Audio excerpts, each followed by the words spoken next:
ഹരേ ഹരേ ഹരേ കൃഷ്ണ കൃഷ്ണ കൃഷ്ണ ഹരേ ഹരേ ഹരേ രാമ രാമ രാമ ഹരേ ഹരേ നദേകബന്ധു മത്സംഗിൻ മത്കുരു മന്മഹാതര മന്നിഷ്ടാരകമത്താഖ്യാനമോസ്തുതേ ആനന്ദലീലാമയ വിഗ്രഹായ ഹേമാകിവ്യാച വിസുന്ദരായ തസ്മൈ മഹാപ്രേമരസപ്രദായ ശ്രീ ചൈതന്യചന്ദ്രായ നമോ നമസ്തേ.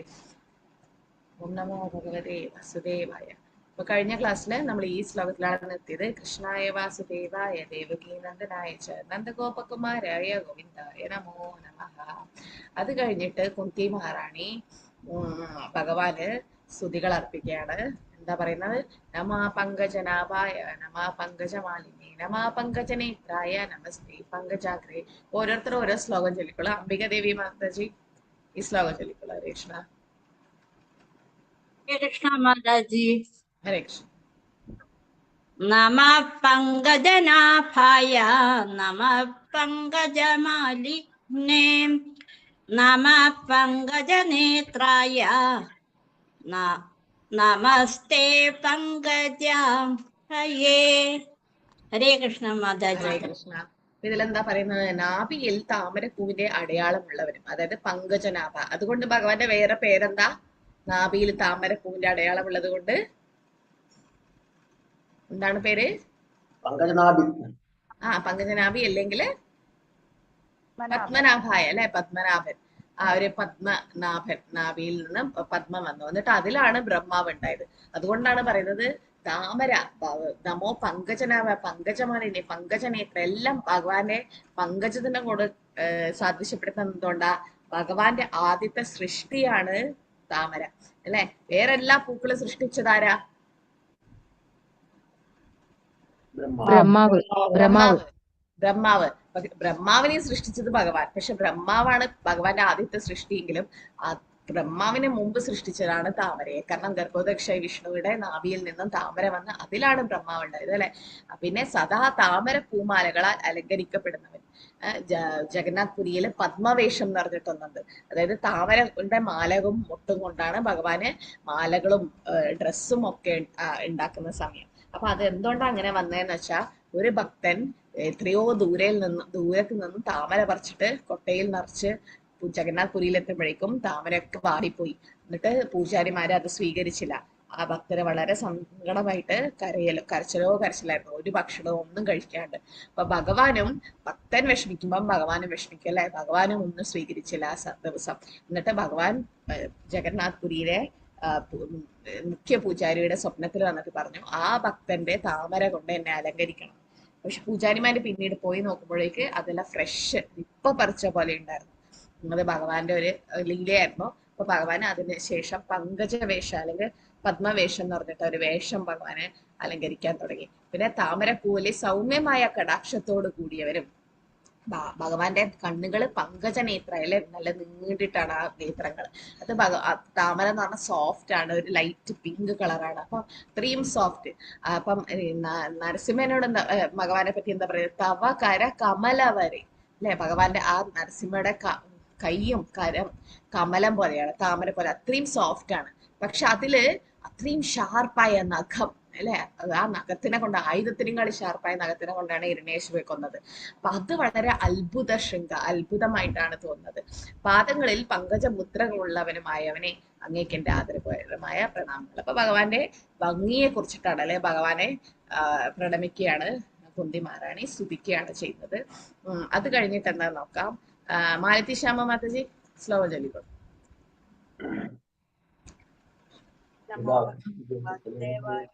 ശ്ലോകം 23. യഥാ ഹൃഷികേശ കലേന ദേവകീ കംസേന രുദ്ധാതിചിരം സുജാർപ്പിത വിമോചിതാഹം ച സഹാത്മജാ വിഭോ ത്വയൈവ നാഥേന മുഹൂർമിപിൽ ഗണാത്. ഹരേ കൃഷ്ണ മാതാജി. ഹരേ കൃഷ്ണ. അപ്പൊ ഇതിലെന്താ പറയുന്നത്? എല്ലയോ ഋഷികേശ.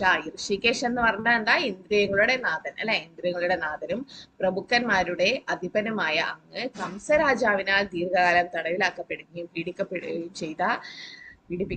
ചെയ്ത അങ്ങയുടെ മാതാവായ ദേവകിയെ സ്വന്തമാക്കുകയും എന്നെയും എന്റെ മക്കളെ അനുഗ്രഹമായ ആപത്തുകളിൽ നിന്ന് സദാ സംരക്ഷിക്കുകയും ചെയ്തു. അപ്പൊ ആപത്തുകൾ എന്തൊക്കെയാണെന്നെല്ലാം നമുക്ക് അടുത്ത ശ്ലോകത്തിൽ കാണാം.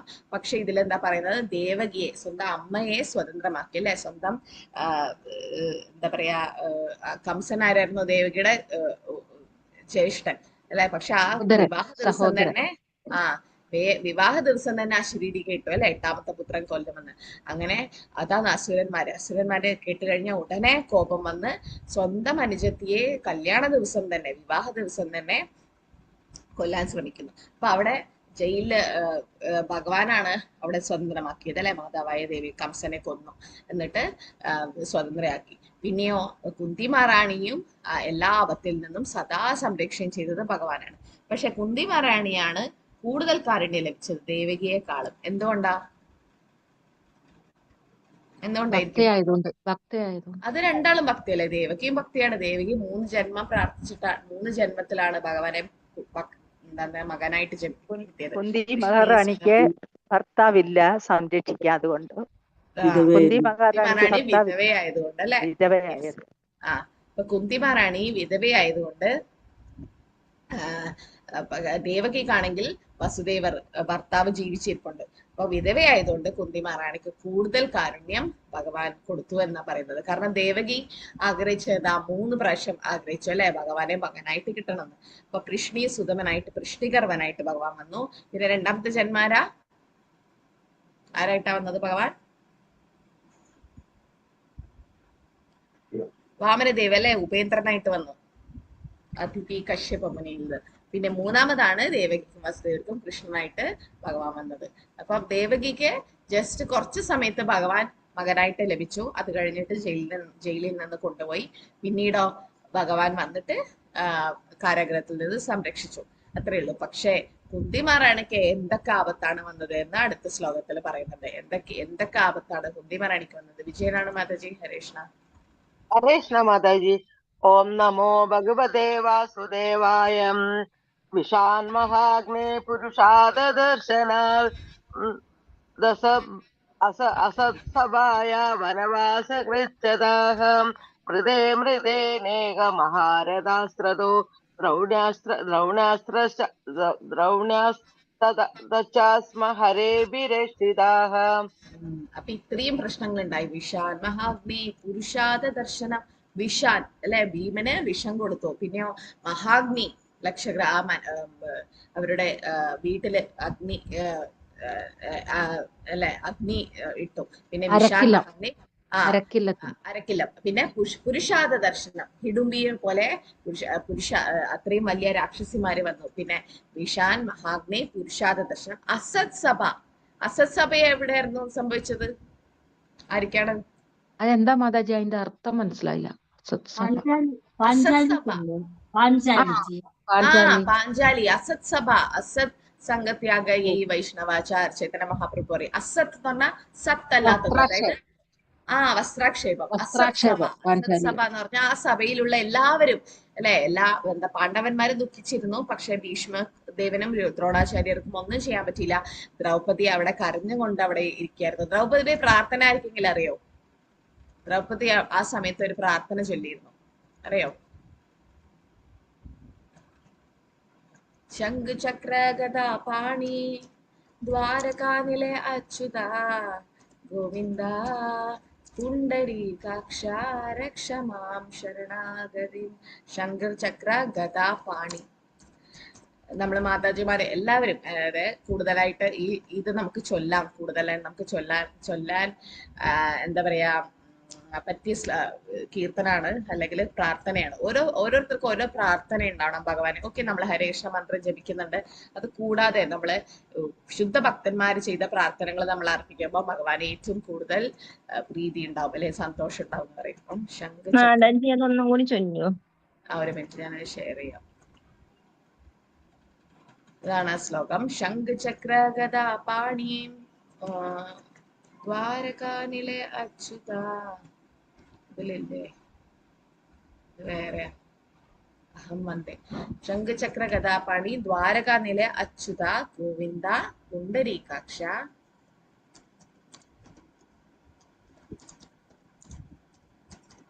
ദ്വാരകാനിലെ അച്യുത.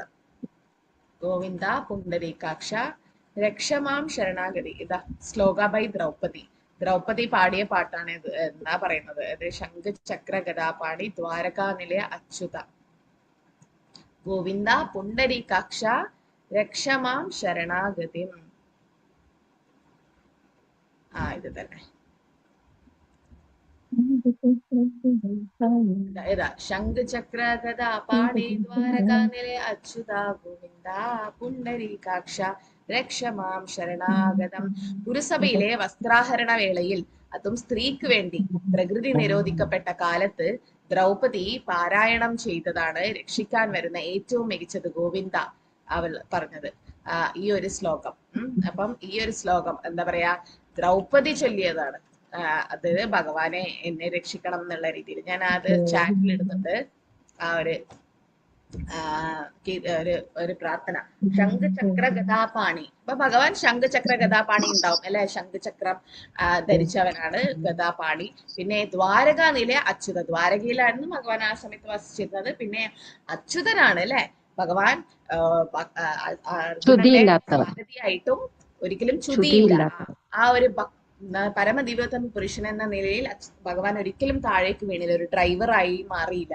അച്യുതൻ, ചുതിയില്ലാത്തവൻ, അല്ലെങ്കിൽ വീഴ്ചയില്ലാവൻ. ഭക്തന്മാരോട് സ്നേഹം കാണിക്കുന്നതിൽ അല്ലെങ്കിൽ സംരക്ഷണം കാണിക്കുന്നതിൽ വീഴ്ചയില്ലാത്തവൻ അച്യുത ഗോവിന്ദ.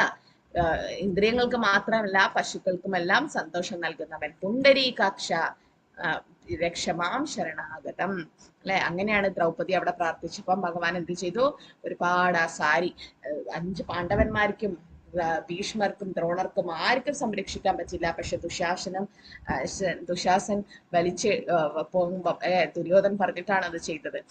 ആ സമയത്ത് ചൊല്ലിയ പ്രാർത്ഥനയാണിത്. ശംഖ് ചക്ര ഗദാപാണി ദ്വാരകാനിലയ അച്യുത ഗോവിന്ദ പുണ്ടരീകാക്ഷ രക്ഷമാം ശരണാഗതം. നമ്മളിപ്പം ആചമനം ചെയ്യുമ്പോൾ പറയല്ലോ, ഓം അപവിത്രോ പവിത്രോ വാ സർവ അവസ്ഥയും ഗതോപ യത് സ്മരേ പുണ്ടരീകാക്ഷം സബാഹ്യം ആഭ്യന്തരശുചി. എത്ര പവിത്രമല്ലാത്ത സമയത്തും നമ്മള് ഭഗവാനെ ഓർമ്മിച്ചാൽ, യത് സ്മരേ ഭഗവാനെ ഓർമ്മിച്ചാൽ തന്നെ സബാഹ്യം ആഭ്യന്തരശുചി, ആ പുറത്തും അകത്തൊക്കെ ശുചിയാകും. അതാണ് ആ പുണ്ടരീകാക്ഷൻ, ഭഗവാന്റെ പേരാണ്. പിന്നെ അതേ സമയത്ത് തന്നെ എന്താ പറയാ, ദാമോദരാഷ്ടകല്ല ഗോവിന്ദ ദാമോദര മാധവേദി, അതിലും പറയുന്നുണ്ട്. എന്താ പറയുന്നത്? അഗ്രേ കുരുനാം അത പാണ്ഡവാനാം ദുശാസനേനാം കൃതവസ്ത്രകേശ കൃഷ്ണോഷ അനന്യനാഥ ഗോവിന്ദ ദാമോദര മാധവേദി. ഗോവിന്ദ ദാമോദര സ്തോത്രം അല്ലെ? ഗോവിന്ദ ദാമോദര സ്തോത്രത്തിൽ പറയുന്നുണ്ട്. വില്ലമംഗലം ഠാക്കൂർ എഴുതിയതാണ് ഗോവിന്ദ ദാമോദര സ്തോത്രം. അതിലും പറയുന്നുണ്ട് ഈ ഒരു ശ്ലോകം. അല്ലെങ്കിൽ ആ സമയത്ത് എന്താണ് സംഭവിച്ചത്? ദുശാസനൻ അല്ലെ ദ്രൗപദിയെ വസ്ത്രാക്ഷേപം ചെയ്യുന്ന ആ ഒരു സമയത്ത് അഗ്രേ കുരുനാ മത പാണ്ഡവാനാം ചെയ്ത് ഗോവിന്ദ ദാമോദര മാധവേദി ട്രാൻസ്ലേഷനിൽ പറയുന്നത്. ഗോവിന്ദ ദാമോദര അഷ്ടകത്തില് അവസാനം എന്താ പറയുന്നത്? ഒത്തുകൂടിയ കുരുക്കളുടെയും പാണ്ഡവരുടെയും മുമ്പിൽ ദുശാസനൻ ദ്രൗപദിയുടെ മുടിയും വസ്ത്രവും പിടിച്ചപ്പോൾ മറ്റൊരു ഭഗവാൻ ഇല്ലാതെ കൃഷ്ണൻ അല്ലെ, ദ്രൗപദിയുടെ വേറൊരു പേരാണ് കൃഷ്ണൻ, ഗോവിന്ദ ദാമോദര മാധവ എന്ന് വിളിച്ചു പറഞ്ഞു. അഗ്രേ കുരുനാ അത പാണ്ഡവാനാം ദുശാസനാനാം ഘൃതവസ്ത്രകേശ കൃഷ്ണാ തഥാക്രോശ തദന്യനാഥ ഗോവിന്ദ ദാമോദര മാധവേദി. അഗ്രേ കുരുനാം, കുരുസഭയിൽ അത് പാണ്ഡവന്മാരും ഉണ്ടായിരുന്നു. ദുശാസനാണ് ഘൃതവസ്ത്രകേശ. ദുശാസന എന്താ ചെയ്യുക? വസ്ത്രവും മുടിയും പിടിച്ചു വലിച്ചു. കൃഷ്ണ ദ്രൗപദിയുടെ വേറൊരു പേരാണ് കൃഷ്ണ. ദദാക്രോശത്, ദ്രൗപദിക്ക് ആരും സഹായമില്ലാതെ 2 കൈകൾ ഉയർത്തിട്ട് ആരെ വിളിച്ചത്? ഗോവിന്ദ ദാമോദര മാധവേദി എന്ന് വിളിച്ചു അല്ലെ? അപ്പൊ ആ ഒരു ശ്ലോകം അതായത് ദ്രൗപദി പാടിയതാണ്. ശംഖ് ചക്ര ഗദാപാണി ദ്വാരകാനിലയ അച്യുത ഗോവിന്ദ പുണ്ടരീകാക്ഷ രക്ഷമാം ശരണാഗതം. അപ്പം അതാണ് അസത് സഭയാം. പിന്നെ വനവാസ കൃച്ഛിതൻ 14 വർഷം വനവാസത്തിൽ പോയി. ഇപ്പൊ എന്തൊക്കെ കൊടുത്തു? ഭീമക്ക് വിഷം കൊടുത്തു. പിന്നെ അവരെ വീട് ചുട്ടരിഞ്ഞു. പിന്നെ പുരുഷാത ദർശനം ഹിഡുംബിയെ പോലെയുള്ള അവര് വന്നു. അസത് സഭയിൽ ദ്രൗപദിയെ അസ്ത്രാക്ഷേപ അവിടുന്ന് ഭഗവാൻ രക്ഷിച്ചു. വനവാസ കൃച്ഛതയെ വനവാസത്തിൽ പോയപ്പോൾ രക്ഷിച്ചു. മൃതേ അനേക മഹാരഥ അസ്ത്രം. ഇതാർക്കാണ് വന്നത്? ഒരുപാട് അസ്ത്രങ്ങൾ ആരുടെ നേരെയാണ് വന്നത്? പാണ്ഡവന്മാരില് അർജുനനാണ്. അർജുനന്. കുരുക്ഷേത്ര ഭൂമിയിലെ ഭീഷ്മദേവൻ പോലും അർജുനനെ കൊല്ലാൻ വേണ്ടി അസ്ത്രങ്ങൾ അയച്ചു. അപ്പൊ അവിടെയും രക്ഷിച്ചു ഭഗവാൻ. പിന്നെ ദ്രൗണ്യസ്ത്രതശ്ച. ദ്രൗണി ആരാണ്? ദ്രൗണി ദ്രോണാചാര്യരുടെ മകനാ. അശ്വത്ഥമാവ്. ദ്രൗണി എന്ന് പറഞ്ഞ അശ്വത്ഥമാവ്, ദ്രോണാചാര്യരുടെ മകൻ അശ്വത്ഥമാവാണ്. ബ്രഹ്മാസ്ത്രം അയച്ചിട്ട് പരീക്ഷിത് മഹാരാജനെ കൊല്ലാൻ ശ്രമിച്ചു. അതിനു മുമ്പ് പാണ്ഡവരുടെ 5 മക്കളെയും കൊന്നു അല്ലെ. ദ്രൗണ്യസ്ത്ര തസ്മാസ. ഈ ഇത്രയും സമയങ്ങളിൽ ആരാ രക്ഷിച്ചത്? ഹരി അഭിരക്ഷിച്ചു, ഭഗവാൻ കൃഷ്ണൻ. ഇത്രയും പ്രശ്നങ്ങൾ ഉണ്ടായിട്ടും രക്ഷിക്കാൻ വന്നത് ആരാ? കൃഷ്ണൻ അല്ലെ. ദ്രൗപദി കുന്തി മഹാറാണി പറയാണ്, എന്റെ എത്രയും പ്രിയപ്പെട്ട കൃഷ്ണ, വിഷമമായ മധുര പലഹാരങ്ങളിൽ നിന്നും, അതായത് വിഷം കലർത്തിയത്, മഹാഗ്നിയിൽ നിന്നും, നരഭോജികളിൽ നിന്നും, പിന്നെ എന്താ ദുർവൃത്തമായ സഭയിൽ നിന്നും, വനവാസ കാലഘട്ടത്തിലുണ്ടായ വിഷമങ്ങളിൽ നിന്നും, മഹാരഥന്മാർ യുദ്ധം ചെയ്ത പോർക്കളത്തിൽ നിന്നും അങ്ങ് ഞങ്ങളെ രക്ഷിച്ചു. ഇപ്പോൾ അശ്വത്ഥമാവിന്റെ അതിവിനശനകരമായ അസ്ത്രത്തിൽ നിന്ന്, അത് ബ്രഹ്മാസ്ത്രം അയച്ചു കഴിഞ്ഞാൽ തിരിച്ചെടുക്കാൻ പാടാണ്. പിന്നെ അത് മന്ത്രം കൊണ്ടാണ്. പിന്നെ അത് അയച്ച് അവരെ നശിപ്പിച്ചിട്ടേ അത് തിരിച്ചു വരും. എന്നിട്ടും ഭഗവാൻ ചുണ്ടമരലിന്റെ സൈസില് അല്ലെ ഉത്തരയുടെ ഗർഭപാത്രത്തിൽ പോയി അവിടെ രക്ഷിച്ചു. ഉത്തര എന്താ പ്രാർത്ഥിച്ചത്? പാഹി പാഹി മഹായോഗൻ ദേവദേവ ജഗത്പതേ നാന്യത്തതഭയം പശ്യേത് എത്ര മൃത്യു പരസ്പരം. വേറെ ആരുമില്ല നമ്മളെ രക്ഷിക്കാൻ, ഭഗവാൻ മാത്രമേ രക്ഷിക്കാനുള്ളൂ. ആ ഒരു ശ്ലോകം ഗർഭിണികളെല്ലാരും ചൊല്ലണം. എന്റെ പ്രഗ്നൻസി സമയത്തും ചെറിയ പ്രശ്നങ്ങളൊക്കെ ഉണ്ടാവുമ്പോൾ ഒരു മാതാജി എന്നോട് പറഞ്ഞത് ഈ ഒരു ശ്ലോകം, പാഹി പാഹി മഹായോഗി, ഇത് 3 പ്രാവശ്യം എല്ലാ ദിവസവും ചൊല്ലുക. കാരണം കുട്ടി ഉത്തര പ്രാർത്ഥിച്ചാരടാ ഭഗവാനോട് എന്തിനു വേണ്ടിയിട്ടാ?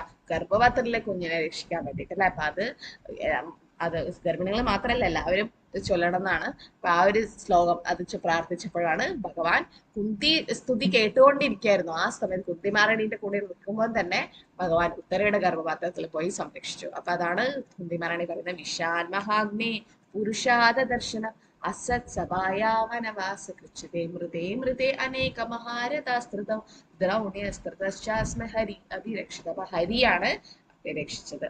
ഇനിയത്തെ ശ്ലോകത്തിലാണ് ഒരു പ്രധാനപ്പെട്ട ശ്ലോകമാണ്. ഒരുപാട് ഭക്തന്മാർ ഈ ശ്ലോകം സ്കിപ്പ് ചെയ്യും, ഇത് ചൊല്ലാറില്ല. നമുക്ക് നോക്കാം എന്താണെന്ന്. സിന്ധു മാതാജി ഹരേഷ്ണ. ഹരേ കൃഷ്ണ മാതാജി. ഓം നമോ ഭഗവതേ വാസുദേവായ. വിഭസ്തു സന്തുതാം ശാശ്വതത്ര തത്ര ജഗൽ കുരു ഭഗവതോ ദർശനം യസ്യാദ പുനർഭാവ ദർശനം. ഹരേ കൃഷ്ണ. വിപത്താശാന്ത തശ്വർ എന്താ പറയുന്ന, അത്തരം മഹാവിപത്തുകൾ വീണ്ടും വീണ്ടും ഉണ്ടാവട്ടെ എന്ന് ഞാൻ ആഗ്രഹിക്കുന്നു. എന്തെന്നാൽ അപ്പോൾ മാത്രമേ ഞങ്ങൾക്ക് അങ്ങയുടെ വീണ്ടും വീണ്ടും ദർശനം ഉണ്ടാവുകയുള്ളൂ. ഭഗവാനെ ദർശിക്കുക എന്നാൽ ജന്മമരണ ആവർത്തന ചക്രത്തിൽ നിന്നുള്ള മോചനം എന്നാണ് അവർ അർത്ഥം. വിപത്താശാന്ത തശ്വ തത്ര തത്ര ജഗദ്ഗുരു ഭവതോർ ദർശനം പുനർഭവ ദർശനം. വിഷമങ്ങൾ വന്നോട്ടെ കൃഷ്ണ, എനിക്ക് കുഴപ്പമില്ല. കാരണം ഇത്രയും വിഷമങ്ങൾ ഉണ്ടായി, ഇനി എന്ത് വിഷയം ഇതിൽ കൂടുതൽ വരാനുള്ളത് അല്ലെ. കുന്തി മഹാറാണിയുടെ മകനായ ഭീമയ്ക്ക് വിഷം കൊടുത്തു. അവരെയൊക്കെ അരക്കല്ലത്തിൽ ചുട്ടു കൊല്ലാൻ ശ്രമിച്ചു. ഇടിമ്പികൾ വന്നു. പിന്നെ തന്റെ ഒരേ ഒരു മരുമകളെ ഉള്ളൂ, അവളെ വസ്ത്രാക്ഷേപം ചെയ്യിപ്പിച്ചു. പിന്നെ വനവാസത്തിൽ 14 വർഷം പോയി കഷ്ടപ്പെട്ടു. എത്ര വിഷമങ്ങളാണ് ഉണ്ടായതല്ലേ. അത് കഴിഞ്ഞിട്ടോ ഒരു പേരക്കുട്ടി ഉണ്ടായി, പരീക്ഷിത് മഹാരാജ്, അവനെയും കൊല്ലാൻ ബ്രഹ്മാസ്ത്രം അയച്ചു. ഇത്രയും പിന്നെ അർജുനന് കുരുക്ഷേത്ര ഭൂമിയിൽ ഇത്രയും പ്രശ്നങ്ങൾ ഉണ്ടായി. ഇനിയും പ്രശ്നങ്ങൾ ഉണ്ടായിക്കോട്ടെ ഭഗവാനെ. കാരണം എന്താണ്, ഓരോ വിഷമം വരുമ്പോൾ ഭഗവാനെ വീണ്ടും വീണ്ടും ദർശിക്കാൻ പറ്റും. ഭഗവാൻ അവിടെ ഉണ്ടാവും ആ സമയത്തല്ലേ. കാരണം ഭക്തന്മാരെ രക്ഷിക്കാൻ ഭഗവാൻ വരും. നമ്മെ ഭക്ത പ്രണശ്യതി. ഭഗവാൻ തീർച്ചയായും ഭക്തന്മാരുടെ സംരക്ഷണത്തിൽ വരും. അപ്പം ഭഗവാനെ കാണാൻ പറ്റുന്നുണ്ടോ? ഇപ്പൊ ഭഗവാൻ രഥത്തിൽ കയറി പോവാണ് ദ്വാരകയിലേക്ക്. ആ സമയത്താണ്, മധുരയിലേക്ക്. ആ സമയത്താണ് കുന്തി മഹാറാണി ഈ പ്രാർത്ഥന പറഞ്ഞിട്ട്, കൃഷ്ണ പോകരുത്, നീ ഇവിടെ നിന്നോള്, എനിക്ക് വിഷമം കൂടുതൽ വന്നോട്ടെ. കാരണം ആ ഒരു കാരണമാണ് നിന്നെ ഇവിടെ പിടിച്ചു നിർത്തുന്നുണ്ടെങ്കിൽ നീ പോകാൻ പാടില്ല, അങ്ങ് പോകാൻ പാടില്ല എന്ന് കുന്തി മഹാറാണി അപേക്ഷിക്കുകയാണ് അല്ലെ. എന്തുകൊണ്ടാ? ഭഗവാനെ കാണുക എന്ന് പറഞ്ഞാൽ എന്താ? ജനന മരണ ചക്രത്തിൽ നിന്നുള്ള മോചനം, അതായത് മോക്ഷം കിട്ടിയെന്ന് അർത്ഥം. ഭഗവാനെ ഇപ്പൊ നമ്മള് ആധ്യാത്മിക ലോകത്ത്, ഗോലോകത്തായാലും വൈകുണ്ഠത്തിലായാലും പോയി കഴിഞ്ഞാൽ അവിടെ പരമാത്മാവിന്റെ ആവശ്യമില്ല. എന്തുകൊണ്ടാ? നമ്മുടെ ഹൃദയത്തിൽ ആ സമയത്ത് പരമാത്മാവ് ഉണ്ടാവില്ല. നമ്മൾ വൈകുണ്ഠത്തിലും അവിടെ ഭൂലോകത്തൊക്കെ പോകുമ്പോൾ അവിടെ അവിടെ അവിടെ വിഷ്ണുദേവനുള്ളതുകൊണ്ട് അവിടെ ഭഗവാൻ തന്നെ ഉണ്ടല്ലോ അല്ലെ. മുഖത്തോട് മുഖം നമ്മൾ കാണുക അല്ലെ. ഭഗവാനെ വെച്ച് ലീലകൾ ചെയ്യാനും സംസാരിക്കാനും പറ്റും. കാരണം എന്താ പറയുന്നത്, വദന്തി തത്വവിധ തത്വം യജ്ഞാനമിത്വയം ബ്രഹ്മേതി പരമാത്മേതി ഭഗവാനേതി ശബ്ദത്തെ, അങ്ങനെയല്ലേ. ബ്രഹ്മൻ, പരമാത്മാ, ഭഗവാൻ. ഭഗവാന്റെ തന്നെ രൂപമാണ് പരമാത്മാവ്, അത് ഹൃദയത്തിലുള്ളത്. ഭഗവാൻ തന്നെ നമ്മുടെ മുന്നിലുണ്ട്. ഇപ്പൊ നിങ്ങളുടെ വീട്ടിൽ ആരെങ്കിലും ദൂരെ എവിടെയാ താമസിക്കുന്നത്, അപ്പം നിങ്ങൾ ഇടയ്ക്കിടയ്ക്ക് അവരുടെ ഫോട്ടോ നോക്കുക. ഒരു ഭാര്യ ഒരു ഭർത്താവിന്റെ ഫോട്ടോ നോക്കിയിട്ട് എന്തെങ്കിലും സംസാരിക്കും. ഇപ്പം ഇന്നത്തെ കാലത്ത് ഫോണൊക്കെ ഉണ്ട്, പക്ഷെ പണ്ട് അപ്പൊ നമ്മൾ ഫോട്ടോയിലാണ് കൂടുതൽ സംസാരിക്കുക. പക്ഷെ അതേ വ്യക്തി ലീവൊക്കെ കഴിഞ്ഞ് ലീവ് സമയത്ത് വരുന്ന സമയത്ത് പിന്നെയും ഫോട്ടോയിലോട് സംസാരിക്കേണ്ട ആവശ്യമുണ്ടോ? കാരണം ആ വ്യക്തി നിങ്ങളുടെ മുമ്പിൽ ഉണ്ടല്ലോ, പിന്നെ ആ ഫോട്ടോ നോക്കേണ്ട ആവശ്യമില്ല. അതുപോലെ പരമാത്മാവ് ഭൗതിക ലോകത്താണ് പരമാത്മാവ് ഭഗവാൻ നമ്മുടെ ഹൃദയത്തിലായിട്ടുള്ളത്, ക്ഷീരോദക്ഷായ വിഷ്ണു. പക്ഷെ ആധ്യാത്മിക ലോകത്ത് പോയി കഴിഞ്ഞാൽ ഭഗവാൻ അവിടെ ഉണ്ടല്ലോ നേരിട്ട് അല്ലെ. അപ്പൊ അവിടെ പരമാത്മാവിന്റെ ആവശ്യമില്ല. അപ്പം കുന്തിമറാണി പറയാണ്, നിന്നെ നമ്മള് കുന്തിമറാണി അത്രയും ശുദ്ധ ഭക്തരായതുകൊണ്ട് അവർക്ക് ഭഗവാനെ മോക്ഷത്തിന് മുമ്പ് തന്നെ, അതായത് ഈ ഭൗതിക ലോകത്ത് തന്നെ ഉണ്ടാവുമ്പോൾ തന്നെ നേരിട്ട് കാണാൻ പറ്റി. അപ്പം ഇതിന്റെ അർത്ഥം കുന്തിമഹാറാണിക്ക് കൂടുതൽ വിഷമങ്ങൾ വേണം എന്നല്ല, അത് ഉണ്ടായിക്കോട്ടെ, കുഴപ്പമില്ല എന്നാണ് പറയുന്നത്. നിങ്ങളുടെ നെയ്ബർ, നിങ്ങളുടെ അയൽവാസി നിങ്ങളുടെ ശത്രുവാണ് അല്ലെ, എന്തൊക്കെയോ അതിർത്തി തർക്കം എന്തൊക്കെയോ വന്നിട്ട് നമ്മൾ സംസാരിക്കുന്നില്ല. പക്ഷെ നിങ്ങളെ വീട്ടിലെ ഒരു കുട്ടി പോയിട്ട് ആ വീട്ടിൽ പോയിട്ട് പൈസ കടം വാങ്ങി, എന്തെങ്കിലും 10 രൂപ കടം വാങ്ങി. അപ്പൊ നിങ്ങൾക്ക് എത്ര വിഷമം ഉണ്ടാവില്ലേ? കാരണം നിങ്ങൾ ആ വ്യക്തിയോട് സംസാരിക്കുന്നില്ല. എന്നിട്ട് നിങ്ങളുടെ വീട്ടിലെ കുട്ടി പോയിട്ട് അവിടെ കളിക്കുകയും ഇതൊക്കെ ചെയ്യുമ്പോ എന്താ പറയാ, ഞാൻ മരിച്ചോട്ടെ പക്ഷെ എന്തേലും നീ ആ വീട്ടിൽ പോയി കളിക്കാൻ പാടില്ല. അങ്ങനെ വെറുതെ ഒരു ഇതില് പറയും നമ്മൾ ആ ഒരു ഫ്ലോയില്. അതിന്റെ അർത്ഥം നിങ്ങൾ മരിച്ചോട്ടെ എന്നല്ല. നിങ്ങൾ ആ എത്ര ഒരു ലിമിറ്റിൽ പോയാലും അത് സംഭവിച്ചാലും നീ ആ വീട്ടിൽ പോകാൻ പാടില്ല എന്നുള്ളത്. അതുപോലെ കുന്തിമറാണി പറയണ, എനിക്ക് ആപത്ത് വന്നോട്ടെ കുഴപ്പമില്ല, പക്ഷേ ഭഗവാൻ എവിടെയും പോകാൻ പാടില്ല, ഭഗവാൻ ഇവിടെ തന്നെ നിൽക്കണം. കാരണം ഓരോ ആപത്ത് വരുമ്പം നിന്നെ ആ പുനർഭവ ദർശനം, വീണ്ടും വീണ്ടും ഭഗവാന്റെ ദർശനം എടുക്കാൻ പറ്റും. എന്നതിന്റെ അർത്ഥം ആപത്ത് വരണം എന്നല്ല. അപ്പൊ ഇതുകൊണ്ട് ഈ ശ്ലോകം കുന്തിസ്തുതിയൊക്കെ ചൊല്ലുമ്പോ ഈ ശ്ലോകം ഭക്തന്മാരൊക്കെ വിട്ടുകളയും. കാരണം ഇങ്ങനെ പ്രാർത്ഥിക്കാൻ നമുക്ക് പറ്റുമോ? നമുക്ക് അല്ലെങ്കിലേ ഇവിടെ ദുഃഖങ്ങളുണ്ട്. കൂടുതൽ ദുഃഖം വരട്ടെ എന്ന് ആരെങ്കിലും പ്രാർത്ഥിക്കുമോ? പക്ഷെ കൂടുതൽ ദുഃഖം വരിക എന്ന് പറഞ്ഞാൽ എന്താ അർത്ഥം? കൂടുതൽ ദുഃഖം വന്നുകൊണ്ടിരിക്കുന്നു. ഭഗവാന്റെ സംരക്ഷണം കൂടുതൽ ഉണ്ടാവുക. ഭഗവാനെ കണ്ടോണ്ടിരിക്കും, ഭഗവാനെ ചിന്തിച്ചോണ്ടിരിക്കും. ഭഗവാനെ ചിന്തിക്കാൻ പറ്റും, ഭഗവാനെ ഓർക്കാൻ പറ്റും ആ സമയത്ത് വിഷമങ്ങൾ വരുമ്പം. ഓക്കെ, അത് ഭഗവാന്റെ കാരുണ്യാണ്. പക്ഷെ ഈ വിഷമങ്ങൾ എന്ന് പറയുന്നത് നമ്മുടെ കർമ്മഫലല്ലേ അല്ലെ. നമ്മൾ ചെയ്ത പാപത്തിന്റെ കർമ്മഫലമായിട്ടല്ലേ വരുന്നത് വിഷമങ്ങള്. അപ്പൊ കൂടുതൽ വിഷമം വരുന്നതിന്റെ അർത്ഥം എന്താ? മോക്ഷപ്രാപ്തിയിലേക്ക് പോകുന്ന ദൂരം കുറഞ്ഞു വരികയാണ് അല്ലെ. നിങ്ങൾ ബാങ്കിൽ നിന്ന് പൈസ എടുക്കുമ്പോൾ ബാങ്ക് ബാലൻസ് കുറഞ്ഞു വരും. അതുപോലെ പാപങ്ങൾ ചെയ്ത കർമ്മഫലം അനുഭവിച്ചുകൊണ്ടിരിക്കുമ്പോൾ ആ പാപത്തിന്റെ കർമ്മഫലം കുറഞ്ഞു വരും. അതിന്റെ അർത്ഥം എന്താ? പുനർജന്മത്തിലേക്ക് ഇനി പോകാണ്ട് മോക്ഷപ്രാപ്തിയിലേക്ക് പോകാനുള്ള ദൂരം കുറഞ്ഞു. ഭക്തന്മാർക്ക് കൃഷ്ണാപത്തിൽ വന്നു കഴിഞ്ഞാൽ ഒരുപാട് പേര് പറഞ്ഞിരുന്നു കൂടുതൽ വിഷമങ്ങളാണ് ഭഗവാൻ കൂടുതൽ പരീക്ഷിക്കുന്നത്. അല്ലെങ്കിൽ ഈ നാള് ഹരേകൃഷ്ണൻ ജപിക്കുന്നതിന് മുമ്പ് നല്ല സന്തോഷമായി ജീവിച്ചു. പക്ഷെ ഹരേകൃഷ്ണൻ ജപിക്കാൻ തുടങ്ങിയതിന് ശേഷം ഒരുപാട് വിഷമങ്ങൾ വരാൻ തുടങ്ങി. പക്ഷെ എന്നാലും ഭക്തന് അതൊന്നും ഒരു വിഷമമില്ല. തത്തേന കമ്പം സുസമീക്ഷമാനം ഭുഞ്ചാന ഏവാത്മകൃതം വിഭാഗം. നമ്മുടെ ഓൺ കർമ്മം കാരണമാണ് നമ്മൾ അനുഭവിക്കുന്നത്. ഭക്തന്മാർക്ക് അതറിയാം. ഭഗവാൻ അത് ചെറുതാക്കി മാറ്റും അല്ലെ. നമ്മൾ കണ്ണിൽ കൊള്ളേണ്ടത് പിരികത്ത് കൊണ്ടുവന്ന് വളർന്ന ഭഗവാൻ നമുക്ക് ചെറുതാക്കി തരും. അപ്പൊ ഭഗവാനെ ദർശിക്കാൻ എന്നുള്ളത് എന്താ? ജനന മരണ ചക്രത്തിൽ നിന്ന് മോചനം. തത്ര ജഗദ്ഗുരു ഭവതോർ ദർശനം പുനർഭവ ദർശനം. എനിക്ക് പുനർജന്മം ഇല്ലാതാകുകയാണ് ഭഗവാനെ കാണുക എന്നുള്ളതിന് അർത്ഥം. അടുത്ത ശ്ലോകത്തിൽ എന്താ പറയുന്നത്? ഇങ്ങനെയുള്ള ആൾക്കാർക്കാണ് ഭഗവാനെ ലഭിക്കുക അല്ലെങ്കിൽ ഭഗവാനെ സമീപിക്കാൻ പറ്റുക. പങ്കജാക്ഷി മാതാജി, ഹരേഷ്ണ. ഹരേഷ്ണ മാതാജി പ്രണാമം. ഓം നമോ ഭഗവതേ വാസുദേവായ. ജന്മശ്വരാശ്രുതാ ശ്രീ വീരേതമാനമാതാ പുമാൻ നൈവർഹത്യാഭീദാതു വൈ ത്യമാകിഞ്ചന ഗോചരം. ഹരേഷ്ണ. 4 കാര്യങ്ങൾ. ജന്മ, ഐശ്വര്യ, ശുദ്ധ, ശ്രീവീർ. അല്ലയോ ഭഗവാനെ, അങ്ങയുടെ സനാതനമായ ആത്മീയധാമം പ്രാപ്തമാക്കുക വളരെ ലളിതമാണ്. പക്ഷേ നശ്വരമായ ഭൗതിക കാര്യങ്ങൾ വ്യാപൃതരായവർക്ക് അതായത് എന്തെല്ലാം സ്വന്തം വംശം, സമ്പത്ത്, ഉന്നത വിദ്യാഭ്യാസം, ശരീര സൗന്ദര്യം തുടങ്ങിയ ലൗകിക കാര്യങ്ങളിൽ മാത്രം ശ്രദ്ധ കേന്ദ്രീകരിക്കുന്ന ഒരാൾക്ക് പൂർണ്ണ മനസ്സോടെ അങ്ങയെ സമീപിക്കാൻ കഴിയാത്തതിനാൽ അവർക്കൊന്നും അങ്ങ് അപ്രാപ്യം തന്നെ അവർക്കെല്ലാം. അപ്പൊ ജന്മ ഐശ്വര്യ ശുദ്ധ ശ്രീവീർ ജന്മം, അത് വലിയ കുടുംബത്തിലെ, ബ്രാഹ്മണ കുടുംബത്തിലെ, വൈഷ്ണവ കുടുംബം, വലിയൊരു കുടുംബത്തിൽ ജനിച്ചു. ഐശ്വര്യം, ഒരുപാട് സമ്പത്തൊക്കെ ഉണ്ട്. ശുദ്ധ വിദ്യാഭ്യാസം, ശ്രീ സൗന്ദര്യം, ഈ 4 കാര്യങ്ങള് നന്നാക്കി എടുക്കാൻ വേണ്ടിയിട്ട് അല്ലെങ്കിൽ ഉയർത്തിക്കൊണ്ടുവരാൻ വേണ്ടി ഒരുപാട് ലൗകിക കാര്യങ്ങളിൽ മാത്രം ശ്രദ്ധ കേന്ദ്രീകരിക്കുന്നവർക്ക് നൈവർഹദ്യപിതാത്വം അകിംചന ഗോചര, ഭഗവാനെ പ്രാർത്ഥിക്കാൻ പറ്റില്ല. കാരണം ഭഗവാൻ അകിംചന ഗോചരനാണ്. അതായത് ഭൗതികമായിട്ടൊന്നും ഇല്ലാത്തവരുടെ സ്വത്താണ് ഭഗവാൻ. പക്ഷെ പൂർണ്ണ മനസ്സോടെ അവർക്ക് സമീപിക്കാൻ കഴിയില്ല. എന്തുകൊണ്ടാണ്? പൂർണ്ണ മനസ്സോടെ ഈ 4 വ്യക്തികൾക്ക് ഇന്ദ്രിയ സുഖങ്ങളില് ലയിച്ചിരിക്കും. അവർ ഇന്ദ്രിയ സംതൃപ്തിക്ക് വേണ്ടിയിട്ട് ലയിച്ചിരിക്കുന്നതുകൊണ്ട് ഭഗവാനെ ഓർക്കാൻ പറ്റില്ല. അതാണ് സ്വർഗത്തിലും സംഭവിക്കുക അല്ലെ? സ്വർഗത്തിൽ പോയി കഴിഞ്ഞാൽ ഒരുപാട് ഇന്ദ്രിയ സംതൃപ്തി അവിടെ ഉണ്ടാവും. പിന്നെ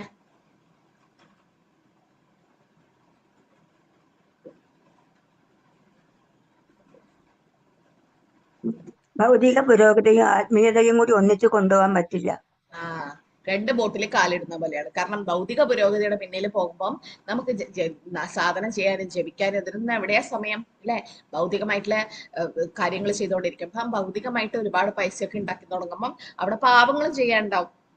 ചൂതാട്ടം അല്ലെങ്കിൽ കളവ്, അതെന്തെങ്കിലും യമനിയമങ്ങളും പാലിക്കില്ല എന്തായാലും. അപ്പൊ അതുകൊണ്ട് പൂർണ്ണ മനസ്സോടെ ഭഗവാനെ സമീപിക്കാൻ പറ്റില്ല എന്ന് കുന്തി മഹാറാണി പറയാണ്. എന്നിട്ട് അടുത്ത ശ്ലോകത്തിൽ പറയാണ് ഭഗവാൻ ആരുടെ സ്വത്താണ്? പത്മകുമാരി മാതാജി. ഹരേ കൃഷ്ണ. ഹരേ കൃഷ്ണ മാതാജി. ഓം നമോ ഭഗവതേ വാസുദേവായ. ശ്ലോകം 27. നമോ കിഞ്ചന വിത്തായ വൃത്തഗുണവൃത്തയേ ആത്മരാമായ ശാന്തായ കൈവല്യ പദയേ നമഃ. ഹരേ കൃഷ്ണ മാതാജി. ഹരേ കൃഷ്ണ. നമോ അക്കിഞ്ചന വിത്തായ. ഇപ്പൊ ഇങ്ങനെ ഇവിടെ ഒരു വര കാണുന്നില്ല, അത് ഇടുമ്പോ അക്കിഞ്ചന എന്ന് വായിക്കണം. അക്കിഞ്ചന. നമോ അക്കിഞ്ചന വിത്തായ നിർവൃത്ത ഗുണവൃത്തയെ ആത്മാരാമായ ശാന്തായ കൈവല്യ പദയേ നമഃ. നമോ അക്കിഞ്ചന വിത്തായ. ആരുടെ സ്വത്താണ് ഭഗവാൻ? ഭൗതികമായി ദരിദ്രരായവരുടെ അമൂല്യ സമ്പത്താണ് ഭഗവാൻ. എന്റെ പ്രണാമങ്ങൾ സമർപ്പിക്കുന്നു. ഭൗതിക പ്രകൃതിയുടെ ഗുണങ്ങളുടെ പ്രതിപ്രവർത്തനങ്ങൾ അങ്ങേ ബാധിക്കുന്നില്ല. അങ്ങ് സ്വയം സംതൃപ്തനാകിയാൽ അതീവ സൗമ്യനും അദ്വൈതവാദികളുടെ അധിപനുമാകുന്നു. ആത്മാരാമായ ശാന്തായ. ഭഗവാൻ സംതൃപ്തനും സൗമ്യനുമാണ്. അദ്ദേഹത്തിന് വേറെ ഒന്നും ചെയ്യാനില്ല. അന്നത്തെ കാര്യം കരണം ചെവിത്തത്. ഭഗവാൻ ഒന്നും ചെയ്യാനില്ല. ഭഗവാന്റെ പ്രദർശ്യ ശക്തി വിവിധൈവ സൂര്യത. ഭഗവാന്റെ ശക്തികളാണ് ഓരോന്ന് ചെയ്യുന്നത് അല്ലെ? അപ്പൊ എന്താ പറയുന്നത്? ദരിദ്രരുടെ അമൂല്യ സമ്പത്താണ് ഭഗവാൻ. അപ്പൊ പക്ഷേ എന്താ പറയാ, ഒരുപാട് സമ്പത്തുള്ള ആൾക്കാരും ഭഗവാന്റെ നല്ല ഭക്തരാവുന്നത് കാണുന്നുണ്ട് അല്ലെ? ഉദാഹരണം പുണ്ടരിക് വിദ്യാനിധി. പുണ്ടരിക് വിദ്യാനിധിനെ പറ്റി കേട്ടിട്ടുണ്ടോ? ചൈതന്യ ചരിതാമൃതത്തില് ആരെയും കേട്ടിട്ടുണ്ടോ? പുണ്ടരിക് വിദ്യാനിധി ഇല്ല? വൃഷഭാനു മഹാരാജാണ് പുണ്ടരിക് വിദ്യാനിധിയായിട്ട്. പുണ്ടരിക് വിദ്യാനിധി അത്രയും സമ്പത്തുള്ള ഒരു രാജാവായിരുന്നു. ഭയങ്കര സമ്പത്ത് എന്ന് പറഞ്ഞാൽ അദ്ദേഹം ധരിക്കുന്ന വസ്ത്രങ്ങൾ സിൽക്കിന്റെ ആയിരുന്നു. അത്രയും പട്ട് വസ്ത്രങ്ങളാണ് ധരിക്കുക. പിന്നെ നല്ല നല്ല സെന്റൊക്കെ അടിക്കും. ഒരുപാട് ചന്ദനം പോലുള്ള എന്താ പറയാ സെന്റൊക്കെ അടിച്ചിട്ട് അത്രയും സൗന്ദര്യത്തിലാണ് അദ്ദേഹം ജീവിക്കുക. അതായത് ഭയങ്കര പോഷായിട്ട്, ഭയങ്കര പോഷിലാണ് ജീവിക്കുക. ഒരുപാട് സ്വത്തൊക്കെ ഉണ്ട്, ഒരുപാട് സുഖസൗകര്യങ്ങളിലും പിന്നെ ഒരുപാട് ലാവിഷായിട്ടും ചെയ്യും. വലിയ വീടും വലിയ കാര്യങ്ങളൊക്കെയാണ് അദ്ദേഹത്തിന്. പുണ്ടരിക് വിദ്യാനിധി അദ്ദേഹം ഒരു ദിവസം ഒരു ഭക്തന്റെ കൂടെ ഇരിക്കുന്ന സമയത്ത് ആ ഭക്തൻ വെറുതെയെങ്കിലും ഭഗവാനെ പറ്റി പറഞ്ഞു. ഭഗവാൻ പൂതനയുടെ ഗദാധർ പണ്ഡിത്വം അവിടെ ഉണ്ടായിരുന്നു ആ സമയത്ത്. എന്നിട്ട് പൂതനയ്ക്ക് ഭഗവാൻ അമ്മയുടെ സ്ഥാനം കൊടുത്ത ശ്ലോകം അഹോഭഗീയം സ്തനകാളകൂടം ജിജാംസയാപ്യായാദസാതി ലഭേ ഗതിം താത്രി ഉചിതം തതോന്യം കംവാദയാലും ശരണം വ്രജേമേ. ഇത് ഭാഗത്തിൽ ഈ ശ്ലോകം കേട്ടപ്പോൾ ലഭേ ഗതിം താത്രി അഹോഭഗീയം, എങ്ങനെയാണോ ബകാസുരന്റെ പെങ്ങളായ ഭഗി അതായത് പൂതന കാളകൂട വിഷം, സ്തനകാളകൂടം വിഷം പെരട്ടിയിട്ട് സ്തനത്തിന് പാല് കൊടുക്കാൻ വേണ്ടി ഭഗവാന്റെ അടുത്ത് പോയപ്പം എന്താ ചെയ്തത്? ലഭേ ഗതിം ധാത്രി, അമ്മയുടെ സ്ഥാനം കൊടുത്തു. കംവാദയാലും ശരണം. ഇത്രയും കാരുണ്യമുള്ള ഒരു വ്യക്തി ഉണ്ടാവണം. അപ്പൊ ഈ ഒരു ശ്ലോകം കേട്ടതേ ഉള്ളൂ. ഈ ക്ലാസ്സിൽ നമ്മളെല്ലാരും ഈ ശ്ലോകം കേട്ടു. നമുക്ക് എന്തെങ്കിലും സംഭവിച്ചോ? ഇല്ല. പക്ഷെ പുണ്ടരിക് വിദ്യാനിധി ആ നിമിഷം തന്നെ ബോധം കെട്ട് വീണു. അത്രയും. കാരണം ഭഗവാന്റെ ആ ഒരു എന്താ പറയാ ഭഗവാന്റെ ആ ഒരു കാരുണ്യം ഓർത്തിട്ട്, അല്ലെങ്കിൽ ഭഗവാൻ ആ പൂതനക്ക് പോലും, പൂതന വിഷം കലർത്തിട്ടാണ് പാല് കൊടുത്തത് അല്ലെ. നിങ്ങളൊക്കെ പാൽ ഓഫർ ചെയ്തിട്ടുണ്ടാവും അല്ലെ ഭഗവാനെ, പാൽ പായസം വരെ കൊടുത്തിട്ടുണ്ട് അല്ലെ, തുളസിയൊക്കെ ഇട്ടിട്ട് ഭഗവാനെ നിവേദിച്ചിട്ടുണ്ട്. അപ്പൊ നിങ്ങളുടെ സ്ഥാനം എന്തായിരിക്കും അല്ലെ? ഒരിക്ക പൂതന വിഷം കടത്തിയിട്ട് പാല് കൊടുത്തു, പക്ഷെ എല്ലാ ദിവസവും ഭഗവാന് പത്രം, പുഷ്പം, ഫലം, തോയം നൈവേദ്യങ്ങളൊക്കെ അർപ്പിക്കുന്ന ഭക്തന്മാരുടെ അവസ്ഥ എന്തായിരിക്കും അല്ലെ? കമ്പാതായാലും അത്രയും കാരുണ്യമുള്ള ഭഗവാൻ ഉണ്ടാവോ? അത് പറഞ്ഞ ഉടനെ ഇത്രയും സുഖസൗകര്യങ്ങൾ ജീവിക്കുന്ന പട്ട് വസ്ത്രമൊക്കെ ധരിച്ച് അത്രയും പോഷ്, ഒരുപാട് സ്വർണ്ണാഭരണങ്ങൾ ഇട്ട് പുണ്ടരിക്ക് പിന്നിയതിന് ഉടനെ നിലത്തേക്ക് വീണു.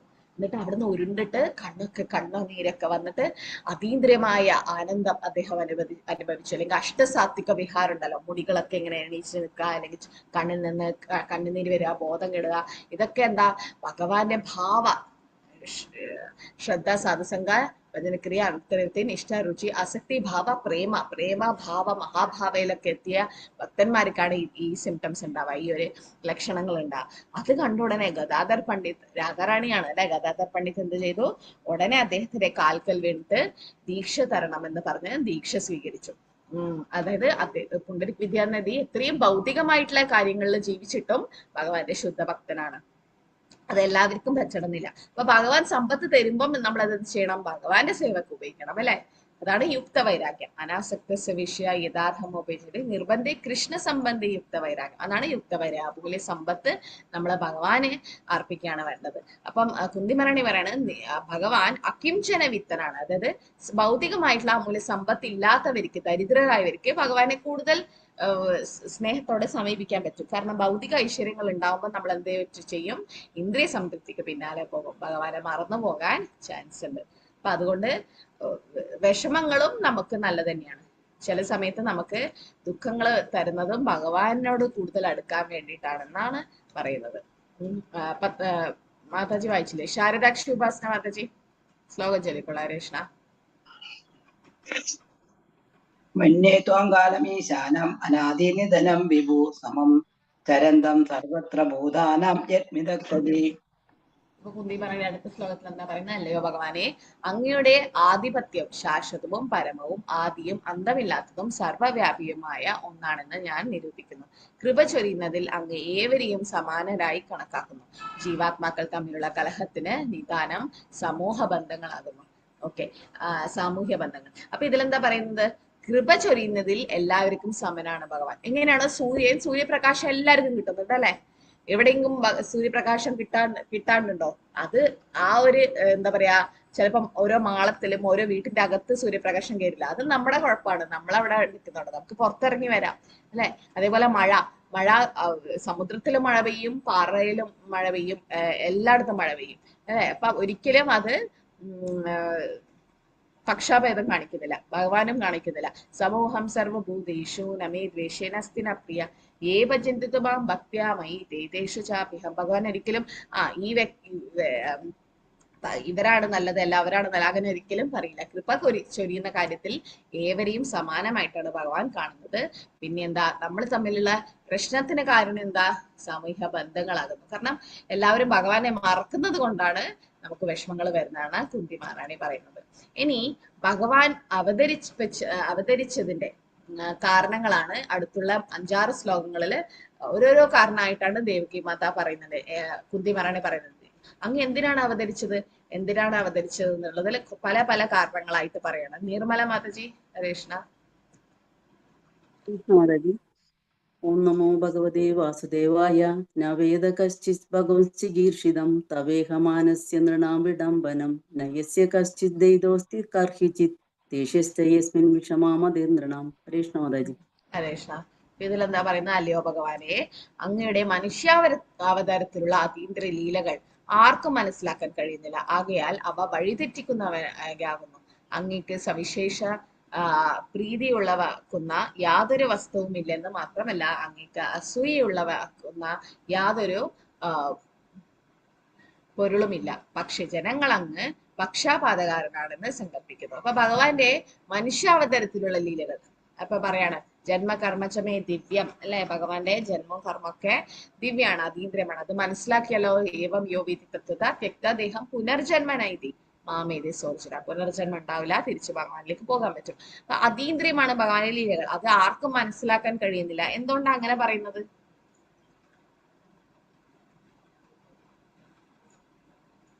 ഭഗവാന്റെ ലീലകൾ ആർക്കും മനസ്സിലാക്കാൻ പറ്റുന്നില്ല എന്ന് എന്തുകൊണ്ടാണ് പറയുന്നത്? എന്തുകൊണ്ടാണ് മനസ്സിലാക്കാൻ പറ്റാത്തത്? അതീന്ദ്രിയമായതുകൊണ്ട്, ഇന്ദ്രിയങ്ങൾക്ക് മനസ്സിലാക്കാൻ പറ്റാത്തത്. അതീന്ദ്രിയമാണ്. അത ശ്രീകൃഷ്ണ നാമാദീനാഭ്യഗ്രാഹ്യമന്ത്രിയെ സേവൻ മുഖി ജിഹ്വാദോ സ്വയമേവ സ്മരത്തേത് അല്ലെ. ഭഗവാന്റെ നാമരൂപകട ലീലകള് നമ്മളെ ഭൗതിക ഇന്ദ്രിയങ്ങൾ കൊണ്ട് മനസ്സിലാക്കാൻ പറ്റില്ല. അത് ഒരു ആചാര്യൻ നിന്ന് അല്ലെങ്കിൽ സേവൻ മുഖി ജിഹ്വാദോ സേവ ചെയ്തിട്ടാണ് നമുക്ക് മനസ്സിലാവാൻ. അപ്പം അത് ഒരു കാര്യം. പിന്നെ ഭഗവാന്റെ ലീലകൾ അതീന്ദ്രിയമാണ്. നമ്മുടെ ഭൗതിക ഇന്ദ്രിയങ്ങൾക്ക് കൊണ്ട് അത് മനസ്സിലാക്കാൻ പറ്റില്ല. ഒരു ആചാര്യനിൽ നിന്ന് മാത്രമാണ് അത് മനസ്സിലാക്കാൻ പറ്റുക. പിന്നെ തെറ്റിദ്ധരിക്കപ്പെടാറുണ്ട് ഭഗവാന്റെ ലീലകൾ അല്ലെ. രാസലീലയിലും ഒക്കെ തെറ്റിദ്ധരിക്കപ്പെടുന്നു. പിന്നെ എന്താ പറയുന്ന, എല്ലാവർക്കും അങ്ങയുടെ അസൂയുള്ളവൻ, ഭഗവാനോട് അസൂയ ഒരുപാട് ശിശുപാല് അങ്ങനെ കുറെ പേർക്ക് തോന്നിട്ട് ഭഗവാൻ ആരോടും അസൂയ തോന്നില്ല. പൗണ്ഡ്രകനെ കുറിച്ച് കേട്ടിട്ടുണ്ട് ആരെങ്കിലും? പൗണ്ഡ്രകൻ ആരാണ്? പൗണ്ഡ്രകൻ കേട്ടിട്ടുണ്ട്. ഭഗവാന്റെ രൂപത്തിൽ തന്നെ ഒരേപോലെ നടക്കുന്ന. പൗണ്ഡ്രകൻ പൗണ്ഡ്രകനും 4 കൈകൾ ഉണ്ടായിരുന്നു. എന്നിട്ട് പൗണ്ഡ്രകൻ എന്ത് ചെയ്തു? ശംഖുചക്ര ഗദാപത്മൊക്കെ എടുത്തിട്ട് പറഞ്ഞു ഞാനാണ് ഭഗവാൻ, ഞാനാണ് ഭഗവാൻ. ശരിക്കും ചക്രമല്ല, സുദർശന ചക്രം ഭഗവാന്റെ കയ്യിൽ മാത്രമേ ഉണ്ടാവും. പക്ഷെ വേറൊരു സാധാ ഇമിറ്റേഷൻ ചക്രം എടുത്തിട്ട് പറഞ്ഞു ഞാനാണ് ഭഗവാൻ. കാരണം പൗണ്ഡ്രകന്റെ കൂടെയുള്ള ആൾക്കാരൊക്കെ പറഞ്ഞു അങ്ങാണ് ഭഗവാൻ, അങ്ങാണ് ഭഗവാൻ. എന്നിട്ട് പൗണ്ഡ്രകൻ ഭഗവാനോട് കത്തയച്ചു. എന്നിട്ട് എന്താ പറഞ്ഞേ? കൃഷ്ണനോട് പറഞ്ഞു നീയല്ല ഒറിജിനൽ, ഞാനാണ് ഒറിജിനൽ എന്ന് പറഞ്ഞിട്ട് പൗണ്ഡ്രകൻ ഭഗവാനെ വെല്ലുവിളിച്ചു. എന്നിട്ട് അവസാനം ഭഗവാൻ യുദ്ധം ചെയ്ത് ഭഗവാന്റെ സുദർശന ചക്രം കൊണ്ട് പൗണ്ഡ്രകന്റെ 2 കൈകളും മുറിച്ചു, പൗണ്ഡ്രകൻ തന്നെ ഇല്ലാതാക്കി. അപ്പം അത് എന്തുകൊണ്ടാ? ഭഗവാനോട് അസൂയ തോന്നിയിട്ടാണ് പൗണ്ഡ്രകൻ അങ്ങനെ പറഞ്ഞത്. പക്ഷേ ഭഗവാന്റെ ലീലകളൊക്കെ ജന്മകർമ്മച്ച വിശ്വാത്മ. ഓക്കെ, നിർമ്മല മാതാജി ഹരേഷ്ണ ശ്ലോകം ചൊല്ലിക്കോളൂ. ഹരേഷ്ണ മാതാജി.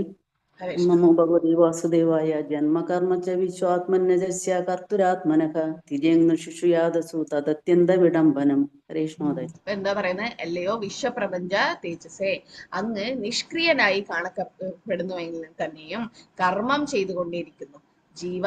ജീവാധരമായ അടിസ്ഥാന ശക്തിയും അങ്ങ് തന്നെയാണ്. ജനനമില്ലാത്തവനാകയാൽ അതാണ് ഭഗവാന്റെ പേര് അജൻ അല്ലെ. അങ്ങയെ അവതാരം എന്ന് വിശേഷിപ്പിക്കുന്നു. അങ്ങ് സ്വയം മനുഷ്യരിലും മൃഗങ്ങളിലും ഋഷിമാരിലും സമുദ്രജീവികളിലും അവരോഹണം ചെയ്തിരിക്കുന്നു. സത്യത്തിൽ ഇത് വിഭ്രമജനകം തന്നെയാണ്. അപ്പൊ ഭഗവാൻ എല്ലാ അവതാരങ്ങളെ 24 അവതാരങ്ങളെ ഭാഗവതം തന്നെ പറയുന്നുണ്ടോ. പക്ഷെ ഭഗവാന്റെ അവതാരങ്ങളൊക്കെ തിരമാലകൾ പോലെയാണെന്ന് പറയുന്നത്. ഒരുപാട് അവതാരങ്ങൾ എടുത്തിട്ടുണ്ട് ഭഗവാൻ. നമുക്കത് കൗണ്ട് ചെയ്യാൻ പറ്റില്ല. പക്ഷെ കൃഷ്ണൻ അവതാരിയാണ്. പിന്നെ മനുഷ്യരില് ഭഗവാൻ രാമചന്ദ്രമൂർത്തിയായിട്ട് കൃഷ്ണനായിട്ട് തന്നെ വന്നു. പിന്നെ മൃഗങ്ങളിൽ ആരായിട്ടാണ് വന്നത്? വരാഹം അല്ലെ, വരാഹം. പിന്നെ നരഹരി. മത്സ്യമല്ലേ? മത്സ്യം സമുദ്രജീവികള് വരും. മത്സ്യം, സമുദ്രജീവി, കൂർമ്മം, ഇതൊക്കെ സമുദ്രജീവിയില്. മൃഗങ്ങളിൽ വരാം. ഋഷിമാരിലായിട്ട് ആരായിട്ടാണ് വന്നത് ഭഗവാൻ? വ്യാസൻ. ഓക്കെ, വ്യാസന്. പിന്നെ നരനാരായണ ഋഷിമാര് അല്ലെ. നരനാരായണ ഋഷിമാരില് അർജുനനും കൃഷ്ണൻ തന്നെയാണ് വന്നത്. അപ്പൊ ഇതിലൊക്കെ ഇങ്ങനെയൊക്കെ ഭഗവാൻ അവതാരം എടുത്തിട്ടുണ്ടെങ്കിലും എന്താ പറയുന്നത്? കർമ്മം ചെയ്തുകൊണ്ടിരിക്കുക. നിഷ്ക്രിയ ഭഗവാന് കർമ്മം ചെയ്യേണ്ട ആവശ്യമില്ല. പക്ഷെ അതാത് അവതാരം എടുക്കുമ്പോൾ ഭഗവാൻ അതാത് റോൾ ചെയ്തുകൊണ്ടേയിരിക്കുന്നു അല്ലെ. പിന്നെയോ ഭഗവാൻ അവതാരൊക്കെ ഒരുപാട് മനസ്സിലാക്കാനുണ്ട്. അത് സത്യത്തിൽ നമ്മൾ മനസ്സിലാക്കിയാലേ നമുക്കത് മനസ്സിലാവും. എന്നിട്ട് കുന്തിമാറാണി എന്താ പറയുന്നത്? എങ്ങനെയാണ് യശോദ മാത ദാമോദര ലീലയിൽ ഭഗവാനെ കെട്ടിയിട്ടത്? ഇത്രയും അവതാരങ്ങൾ എടുത്ത ഗോവിന്ദാദി പുരുഷനായ ഭഗവാൻ യശോദാമ്മയുടെ അടുത്തെത്തിയപ്പോഴും ഒരു ചെറിയ കുട്ടിയായിട്ട് അവിടെ ബിഹേവ് ചെയ്തു. അതായത് ദാമോദരന്റെ രൂപത്തിൽ ഭഗവാനെ കെട്ടിയിട്ടപ്പം കൺമഷിയൊക്കെ പറഞ്ഞിട്ട് കണ്ണൊക്കെ ഇങ്ങനെ ഭയം കൊണ്ട് യശോദാമ്മയുടെ കയ്യിലുള്ള വടി കൊണ്ട് ഭയപ്പെട്ട രീതിയിൽ ഉണ്ടായിരുന്നു. അപ്പൊ ഇതൊരു നല്ലൊരു ഫേമസ് ശ്ലോകമാണ്. ഈ ശ്ലോകത്തിൽ പറയാണ് ആ ഒരു അവസ്ഥ കണ്ടിട്ട് കുന്തിമാറാണിക്ക് അതിശയം തോന്നാണ്. അനിതകുമാരി മാതാജി ഹരേഷ്ണ. ഹരേ കൃഷ്ണ മാതാജി. ഓം നമോ ഭഗവതേ വാസുദേവായ. ഗോപ്യാദേ ത്വയി ഗസീദാമ താവത് യാദേ ദശാശ്രുകലിലാഞ്ജനസംഭ്രമാക്ഷം വക്രം നിനീയാപ ഭയഭാവനായ സ്ഥിതസ്യ നമാം വിമോഹയതി വിരഭീയദ്വിഭേദി. ഹരേ കൃഷ്ണ മാതാജി. ഹരേ കൃഷ്ണ. ഗോപ്യാദേതി ത്വൈകൃത ഗ്രസിദാമ താവത്. ഗോപി എന്ന് ഉദ്ദേശിക്കുന്നത് ഇവിടെ യശോദമയ്യാണ്. ത്വൈകൃത ഗ്രസിദാമ താവത്. ദാമോദരൻ എന്ന് പേര് വന്നത് ദാമ എന്ന് പറഞ്ഞ കയറ്, ഉദര എന്ന് പറഞ്ഞ വയറ് അല്ലെ. അപ്പൊ അവിടെ ദാമ. അപ്പൊ ഗോപ്യാദീതി യശോദമയ്യ ഒരു കയറെടുത്തിട്ട് ദാമതാവൻ അവിടെ കെട്ടിയിട്ടു ഭഗവാനെ.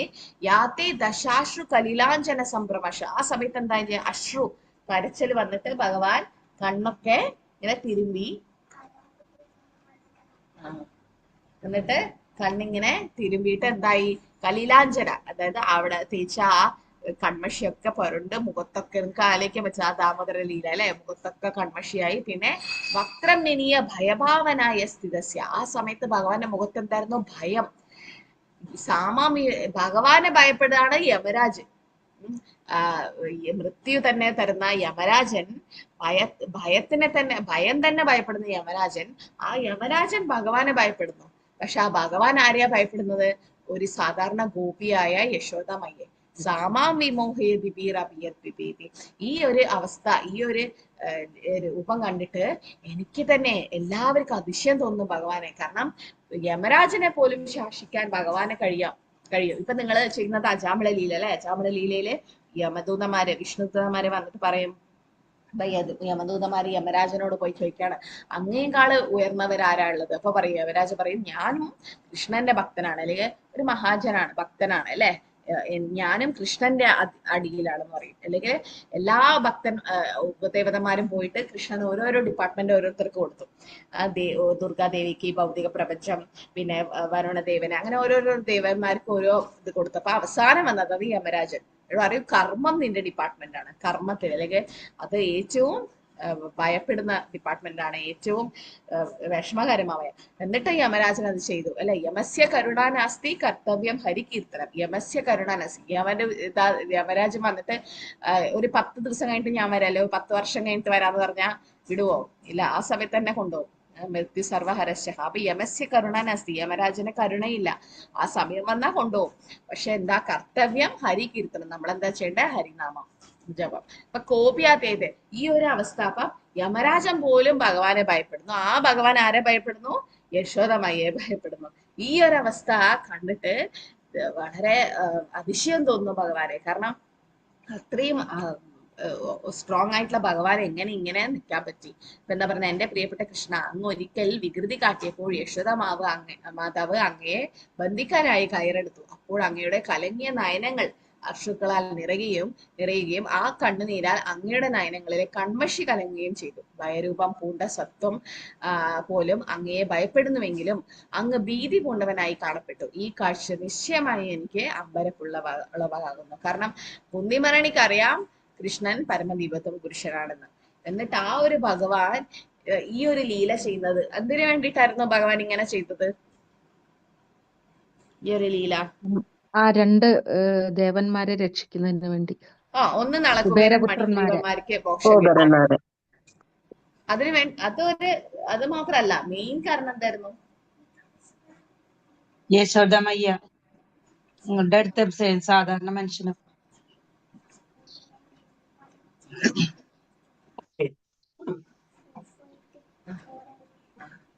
എന്താ മാതാജി?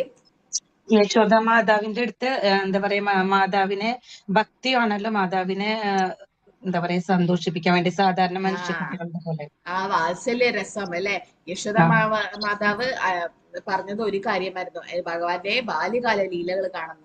അപ്പൊ യശോദ മാതാവിനെ സന്തോഷം നൽകാൻ വേണ്ടിയിട്ടാണ്, ഭക്തന്മാർക്ക് സന്തോഷം നൽകാനാണ് ഭഗവാൻ ചെയ്യുന്നത്. അതിന്റെ കൂടെ ഇപ്പൊ നിങ്ങള് ഓഫീസിൽ പോയിട്ട് തിരിച്ചു വരുമ്പോ പച്ചക്കറി വാങ്ങും. അതുപോലെ അത് പക്ഷെ പച്ചക്കറി വാങ്ങലല്ല മെയിൻ ഉദ്ദേശം ഓഫീസിൽ പോലെ. അതുപോലെ ഭഗവാൻ ഭക്തന്മാരെ സന്തോഷിപ്പിക്കാൻ വരുന്നതാണ്. അതിന്റെ കൂടെ വേറെ ആർക്കും മോക്ഷം കൊടുക്കും, അല്ലെങ്കിൽ അസുരന്മാരെ കൊല്ലും, അതൊക്കെ സൈഡിൽ ചെയ്യുന്നത് കാര്യം മാത്രം. അപ്പൊ നളികുവരന് മോക്ഷം കൊടുക്കലല്ല മെയിൻ ഉദ്ദേശം. മെയിൻ ഉദ്ദേശം യശോദമയ്യക്ക് ആ ഒരു രൂപം കാണിച്ചു കൊടുക്കൽ, ആ ഒരു ലീല ചെയ്യാൻ വേണ്ടി. അപ്പൊ ഉരലിൽ തന്നെ കെട്ടിയിട്ട് എന്തുകൊണ്ടാ ഉരലിന്റെ മേലെ കയറിയിട്ട് നിന്നിട്ടാണ് ഭഗവാൻ കളവ് ചെയ്യാറ്. അപ്പൊ കളവ് ചെയ്ത വസ്തുവും രണ്ടിനും പണിഷ്മെന്റ് കിട്ടി.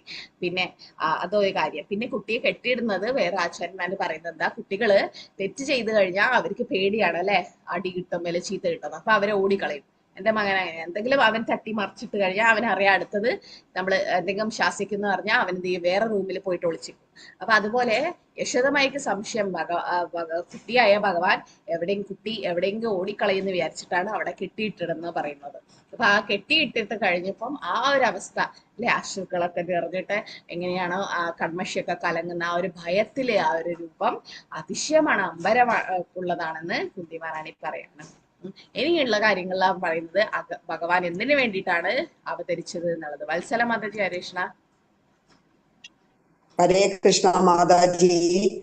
ഓം നമോ ഭഗവതേ വാസുദേവായ. കേചിദാഹോരജം ജാതം പുണ്യശ്ലോകസ്യ കീർത്തയേ യദോ പ്രിയസ്യാന്വവായേ മലയസേവ്യ ചന്ദനം. ഹരേ കൃഷ്ണ മാതാജി. കൃഷ്ണ. അപ്പൊ എന്തിനു വേണ്ടിയിട്ടാണ് ഭഗവാൻ അവതരിച്ചത്?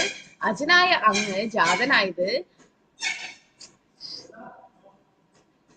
ദൈവഭക്തിയുള്ള ധർമ്മശീലരായ രാജാക്കന്മാരുടെ കീർത്തിക്ക് വേണ്ടിയാണെന്ന് ചിലർ അഭിപ്രായപ്പെടുന്നു. ഒന്ന് ഭഗവാന്റെ അവതരിച്ച കുറെ 5-6 കാരണങ്ങളാണ് അടുത്തുള്ള ശ്ലോകങ്ങൾ പറയുന്നത്. ഒന്നാമത് കുന്തി മഹാറാണി പറയുന്നത് ധർമ്മശീലരായ രാജാക്കന്മാരുടെ കീർത്തിക്ക്. പിന്നെ വേറെ അങ്ങയുടെ പ്രിയ ഭക്തരായ യദു രാജാവിനെ സന്തോഷിപ്പിക്കാനായിട്ടാണ് അങ്ങ് ജാതനായതെന്ന് അഭിപ്രായപ്പെടുന്നു. പിന്നെയോ അതോ മലയപർവ്വതത്തിലെ ചന്ദന വൃക്ഷത്തെ പോലെയാണ് അങ്ങ് യദുകുലത്തിൽ ജന്മമെടുത്തത്. മലയപർവ്വതത്തിലെ ചന്ദന വൃക്ഷമാണ് ഏറ്റവും സൗന്ദര്യം അല്ലെങ്കിൽ ഏറ്റവും മണമുള്ളത് അതിനാണ്. അപ്പൊ ഏറ്റവും ഭംഗി ആ മലയപർവ്വതത്തിൽ കൊടുക്കുന്നതും ചന്ദന വൃക്ഷം. അതുപോലെ ഭഗവാൻ ആ യദുകുലത്തിൽ ജനിച്ച സമയത്ത് അല്ലെങ്കിൽ അവതരിച്ച സമയത്താണ് ആ യദുകുലത്തിന് തന്നെ പ്രശസ്തി കിട്ടിയത് അല്ലെങ്കിൽ സന്തോഷം കിട്ടിയത്. അപ്പൊ അതുകൊണ്ട് ഭഗവാൻ അവതരിച്ച 2 കാരണങ്ങൾ എന്താ, ഒന്ന് ധർമ്മശീലരമായ രാജാക്കന്മാർക്ക് കീർത്തി കിട്ടാൻ, പിന്നെ യദുകുലത്തിലെ രാജാവിനെ സന്തോഷിപ്പിക്കാനായിട്ട്. അത് 2 കാര്യങ്ങള് ഭഗവാൻ അവതരിച്ചതിനെ പറ്റി പറയുന്നത്. അടുത്തുള്ള ശ്ലോകങ്ങളും ഭഗവാൻ അവതരിച്ചതിന്റെ കാരണങ്ങളാണ് പറയുന്നത്. ശോഭ മാതാജി, ഹരേഷ്ണ.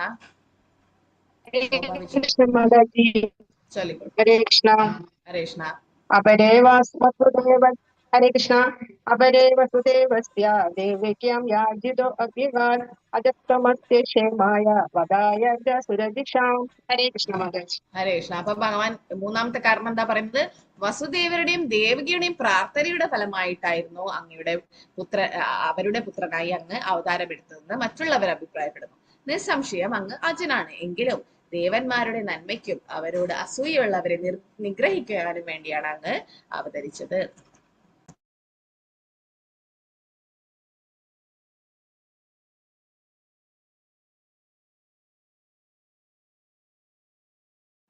അപ്പൊ ഭഗവാൻ എന്തിനു വേണ്ടിയിട്ടാണ് അവതരിച്ചത്? ദേവന്മാരെ സംരക്ഷിക്കാൻ വേണ്ടി. പിന്നെയോ ദേവകിയുടെയും വസുദേവരുടെയും പുത്രനായിട്ട്, അവരുടെ പ്രാർത്ഥനയുടെ ഫലമായിട്ട് പുത്രനായിട്ട്. അപ്പം ഇത് നൈമിഷാരണ്യത്തിലെ ഋഷിമാര് ചോദിച്ച മൂന്നാമത്തെ ചോദ്യമാണ്. ഭാഗവതത്തിലെ ആദ്യത്തെ സ്കന്ധത്തിലെ ആദ്യത്തെ അധ്യായത്തെ പറയുന്ന 6 ചോദ്യങ്ങളാണ് നൈമിഷാരണ്യത്തിലെ ഋഷിമാര് ചോദിച്ചത്. ആർക്കെങ്കിലും അറിയോ ഏതൊക്കെയാ 6 ചോദ്യങ്ങള്? ഒന്ന് ഭക്തി വൈഭവം ഒക്കെ പഠിക്കുന്നവരില്ലേ? ഭഗവാൻ പോയതിനു ശേഷം അത് അവസാനത്തെ ചോദ്യം. ഭഗവാൻ പോയതിനു ശേഷം എവിടെയാണ് ധർമ്മം കുടികൊള്ളത്? ഓക്കെ, ഭാഗവതം. പിന്നെ ആദ്യത്തെ ചോദ്യം എന്തായിരുന്നു? എല്ലാവരുടെയും എല്ലാവർക്കും നന്മ നൽകുന്നത് എന്താണ്, അല്ലെങ്കിൽ എല്ലാവർക്കും നല്ലത് നൽകുന്നത് എന്താണ്? രണ്ടാമത്തത് എല്ലാ ശാസ്ത്രങ്ങളുടെയും എസെൻസ് എന്താണ്, എല്ലാ ശാസ്ത്രങ്ങളുടെ അവസാനം എന്തിലാണ് എത്തിച്ചേരുന്നത്? മൂന്നാമത്തെ ചോദ്യം, കൃഷ്ണൻ ദേവകിയുടെയും വസുദേവരുടെയും പുത്രനായിട്ട് എന്തിനാണ് അവതരിച്ചത്? നാലാമത്തത് ഭഗവാന്റെ അവതാരങ്ങളെ കുറിച്ചിട്ട് അല്ലെ, പുരുഷാവതാരം പിന്നെ ലീലാവതാരം. ആറാമത്തെ ചോദ്യം, അവസാനത്തെ ചോദ്യമാണ് ഭഗവാൻ സ്വധാമത്തിൽ പോയതിനു ശേഷം ധർമ്മം എവിടെയാണ് കുടികൊള്ളുന്നത്? അപ്പൊ ഇതാണ് 6 ചോദ്യങ്ങൾ നൈമിഷാരണ്യത്തിലെ ഋഷിമാളെ ചോദിച്ചത്. അതിലെ മൂന്നാമത്തെ ചോദ്യമാണ് ഭഗവാൻ എന്തിനു വേണ്ടിയിട്ടാണ് ദേവകിയുടെയും വസുദേവരുടെയും പുത്രനായിട്ട് ജനിച്ചത്? ശരിക്കും ഭഗവാൻ ജനിച്ചത് ഭഗവത്ഗീതയിൽ പറയുന്നു. എന്താ ഭഗവത്ഗീതയിൽ പറയുന്നേ? ഭക്തന്മാരെ രക്ഷിക്കുന്നതിനും പിന്നെ ദുഷ്ടന്മാരെ നശിപ്പിക്കുന്നതിനും പിന്നെ ധർമ്മം പരിപാലിക്കുന്നതിനും. മാതാജി, ഹരേ കൃഷ്ണ. ഭക്തന്മാരെ രക്ഷിക്കുന്നതിനും. അതിനു വേണ്ടിയിട്ടാണ് ഭഗവാൻ അവതരിച്ചത് അല്ലെ? എന്തിനു വേണ്ടിട്ടാ?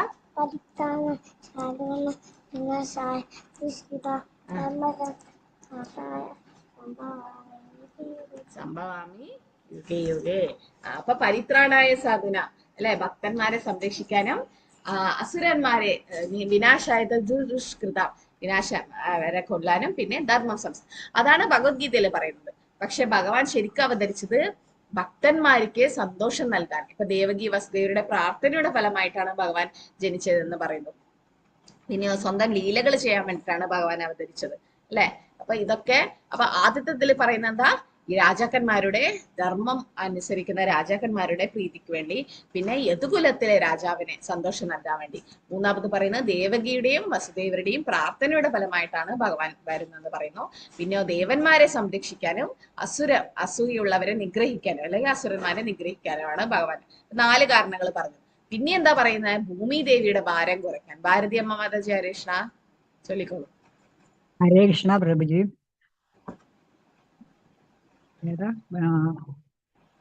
ഭാരാവതാരണായ ഭുവോ നാവ ഇവോ ദതൗ വേദന്ത്യ ഭൂരിഭാരേണ രാധോ ഹ്യാത്മഭുവാർത്തിത. ഹരേ കൃഷ്ണ. ഹരേ കൃഷ്ണ. ഇതിലെന്താ പറയുന്നത്? ഭാരാവതാരം അല്ലെ, ഭൂമി ദേവി എപ്പോൾ അമിത ഭാരത്താൽ വേദനിക്കുന്നുവോ അപ്പോൾ അങ്ങയുടെ പുത്രനായ ബ്രഹ്മദേവന്റെ പ്രാർത്ഥന പ്രകാരം ഭൂമി ദേവിയുടെ കഷ്ടതയെ ലഘൂകരിക്കാൻ വേണ്ടിയാണ് അങ്ങ് ഭൂമിയിൽ അവതരിച്ചിരിക്കുന്നതെന്ന് മറ്റുള്ളവർ അഭിപ്രായപ്പെടുന്നു. അപ്പൊ ഇത് 5ാമത്തെ കാരണം. എന്താ പറയുന്നത്? ഭൂമി ദേവി അല്ലെ, ഭൂമി ദേവിക്ക് ഒരുപാട് അസുരന്മാരൊക്കെ ഉണ്ടായ സമയത്ത് ഭൂമി ദേവി ഒരു കാമധേനുവിടെ രൂപത്തില് ബ്രഹ്മാവിനോട് പോയിട്ട് പ്രാർത്ഥിച്ചു, ബ്രഹ്മദേവനോട്. അങ്ങനെ ബ്രഹ്മദേവൻ പോയിട്ട് ഭഗവാനോട് പറയാണ് അല്ലെ, ഭൂമി ദേവിയുടെ ഭാരം കുറയ്ക്കണമെന്ന്. അപ്പൊ ഭൂമി ദേവി ആരാ? ഭക്തയാണ്.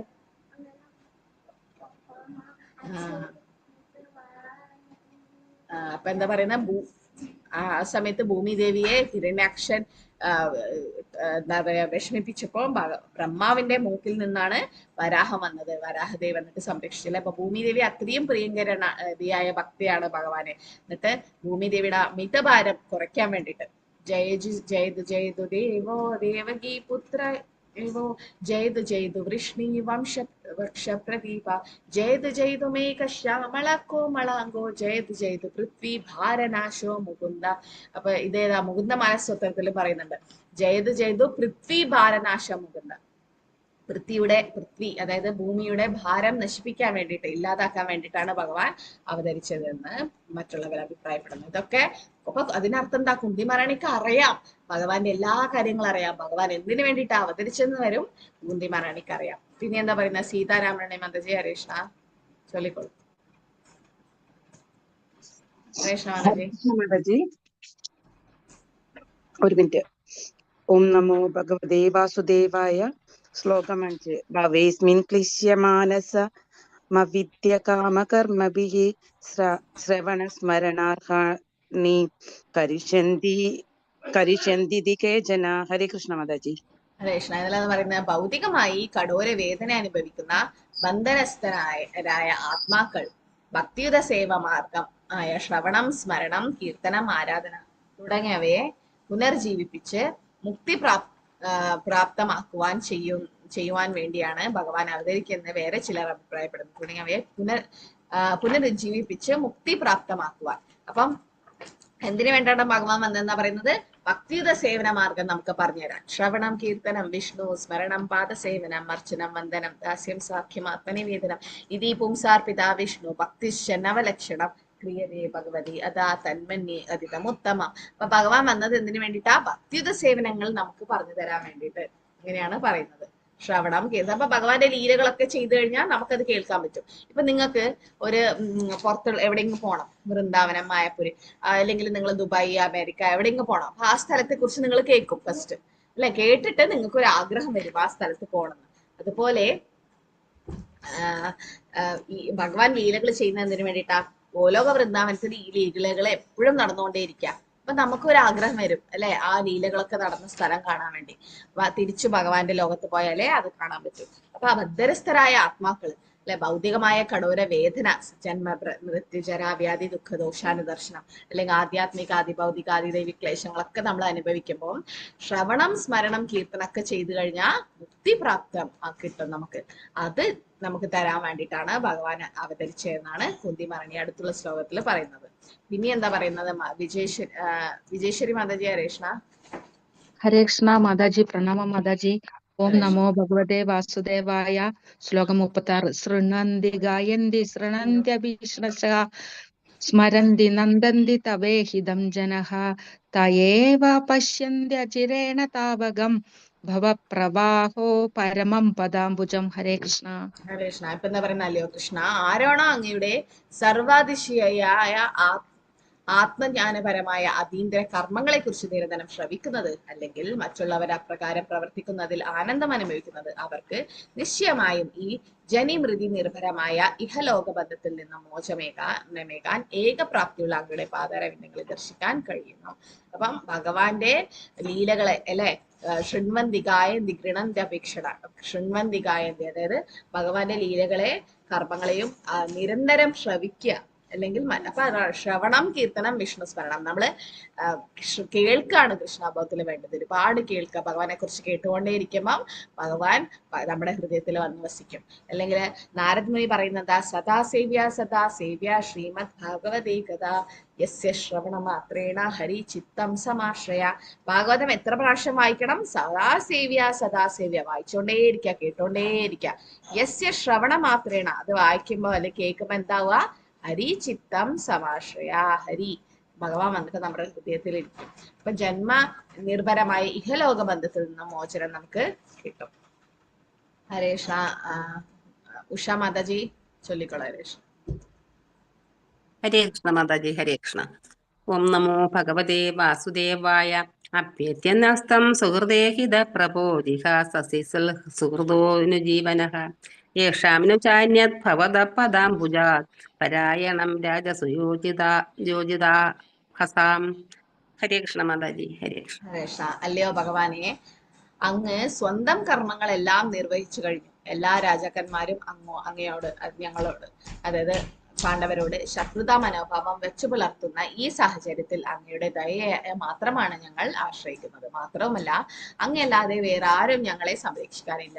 ഞങ്ങളുടെ ഏക ആശ്രയവും ഏക അവലംബവുമായ അങ്ങ് ഇന്ന് ഞങ്ങളെ ഉപേക്ഷിച്ചു പോവുകയാണോ? അപ്പൊ കുന്തി മഹർഷി എന്താ പറയുന്നത്?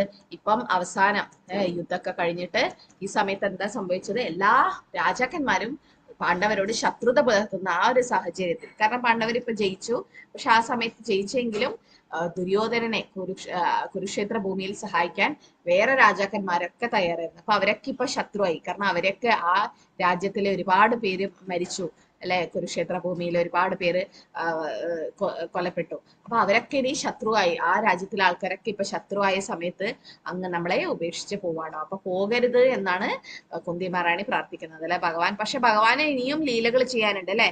ഭഗവാൻ ഇവിടെ നിന്നാണ് കാരണം കുരുക്ഷേത്ര യുദ്ധം കഴിയുന്നത് ഏത് യുഗത്തിലാണ്? ഏത് യുഗത്തിലാണ് ഇത് നടന്നത്? കുരുക്ഷേത്ര യുദ്ധം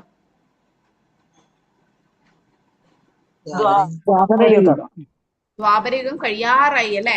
ദ്വാപരയുഗം കഴിയാറായ സമയത്താണ്. അത് കലി തുടങ്ങാനായി. കാരണം അത് കഴിഞ്ഞിട്ടാണ് പരീക്ഷിത് മഹാരാജ് ജനിക്കുന്നത്. ആ സമയത്താണ് പരീക്ഷിത് മഹാരാജ് അതില് ചത്ത പാമ്പിനെ ഷമീക ഋഷിയുടെ കഴുത്തിലിടുകയും ശൃംഗി ശപിക്കുകയും അവിടെയാണ് കലിയുഗം തുടങ്ങുന്നത്. അപ്പൊ കലിയുഗം തുടങ്ങാനായി ദ്വാപരയുഗം അവസാനിക്കുന്ന സമയത്താണ് ഇത് സംഭവിച്ചത്. അപ്പൊ ആ സമയത്ത് എന്താ? ദ്വാപരയുഗം അവസാനിക്കുമ്പോ ഭഗവാൻ എവിടെ പോണം? സ്വന്തം ധാമത്തിലേക്ക്. ഭഗവാൻ സ്വന്തം ധാമത്തിലേക്ക് പോവാണ് ആ സമയത്ത്, അല്ലെ? കാരണം ദ്വാപരയുഗത്തിലാണ് കൃഷ്ണൻ വന്നത്. പിന്നെ കലിയുഗത്തിൽ ആരാ വന്നത്? കലിയുഗത്തിൽ ചൈതന്യ മഹാപ്രഭു. കൽക്കി പിന്നീട് വരും. പിന്നെ ബുദ്ധൻ ആയിട്ടും ഭഗവാൻ വന്നു. കേശവധൃത ബുദ്ധശീലിത കലിയുഗത്തില്.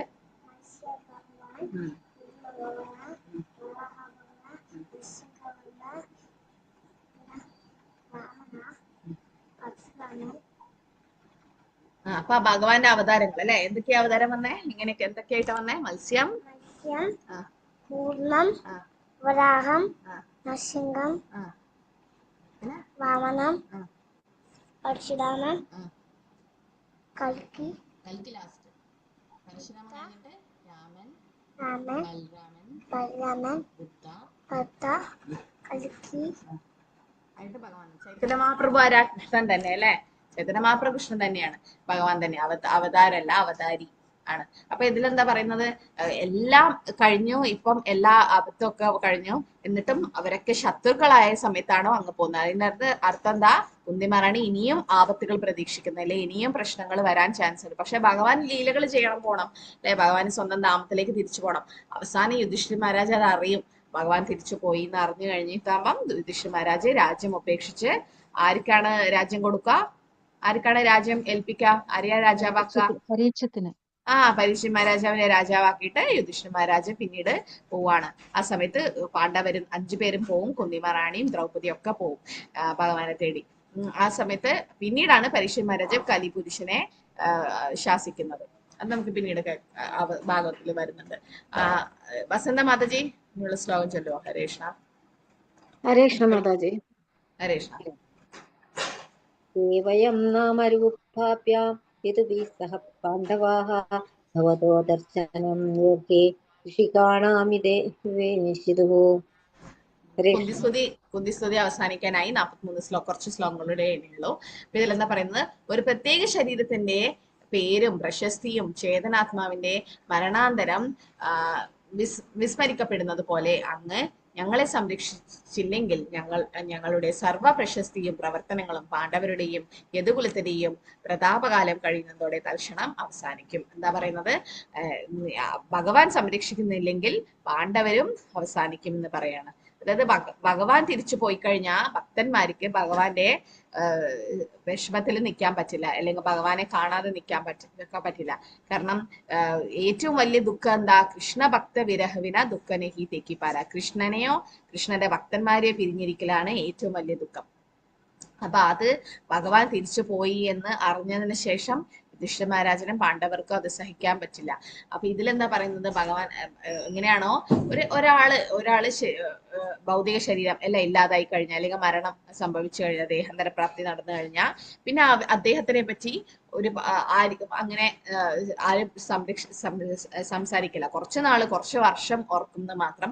പ്രശസ്തിയും എല്ലാം ഇല്ല, മരണാന്തരം മറന്നു പോകും. അതുപോലെ ഭഗവാൻ പാണ്ഡവരെ സംരക്ഷിച്ചെങ്കിൽ എന്താ പറയുന്നത്? അവരുടെ പ്രശസ്തിയും അവരുടെ പ്രവർത്തനങ്ങളും ഒക്കെ യദുകുലത്തിന്റെയും എല്ലാം തൽക്ഷണം അവസാനിക്കില്ലേ എന്നാണ് ഭഗവാൻ കുന്തി മഹാറാണി പറയുന്നത്. കുന്തി മഹാറാണി എങ്ങനെയെങ്കിലും ഭഗവാനെ പിടിച്ചു നിർത്താനാണ് ശ്രമിക്കുന്നത്. അതായത് ഗോവിന്ദ വിരഹ ശൂന്യായുധം ജഗത് സർവം ഗോവിന്ദ വിരഹനമേ. ഭക്തന്മാർക്ക് ഭൗതിക പ്രപഞ്ച ശൂന്യമായിട്ടാണ് തോന്നുക ഗോവിന്ദ വിരഹത്തിന്. ഗീതാ മാതാജി ഹരേ കൃഷ്ണ. അടുത്തൊരു ശ്ലോകം. ഹരേ കൃഷ്ണ മാതാജി. ശ്ലോകം 39. നേയം ശോഭിഷ്യത്തെ തത്ര യഥേദാനീം ഗദാധര ത്വത്പദൈരംഗിതാ ഭാതി സ്വലക്ഷണ വിലക്ഷിതൈ. ഹരേ കൃഷ്ണ മാതാജി. ഹരേ കൃഷ്ണ. അല്ലയോ ഗദാധര, ഞങ്ങളുടെ രാജ്യം ഇപ്പോൾ അങ്ങയുടെ പാദ മുദ്രണത്താൽ മനോഹരമായി ദൃശ്യമാകുന്നു. എപ്പോൾ അങ്ങ് ഇവിടെ ഉപേക്ഷിച്ച് യാത്രയാകുന്നുവോ അപ്പോൾ അവ മനോഹരങ്ങളല്ലാതായി തീരും. ഇപ്പം ഭഗവാൻ എന്താ പറയാ, വൃന്ദാവനത്തിൽ മാത്രമാണ് ചെരുപ്പ് ഉപയോഗിക്കാണ്ടുന്നത് അല്ലെ? അപ്പൊ അങ്ങനെ എന്തുകൊണ്ടാണ് ചെരുപ്പ് ഉപയോഗിക്കാതിരുന്നത് എന്ന് ആർക്കെങ്കിലും അറിയോ? വൃന്ദാവനത്തില് ബാക്കി പുറത്തൊക്കെ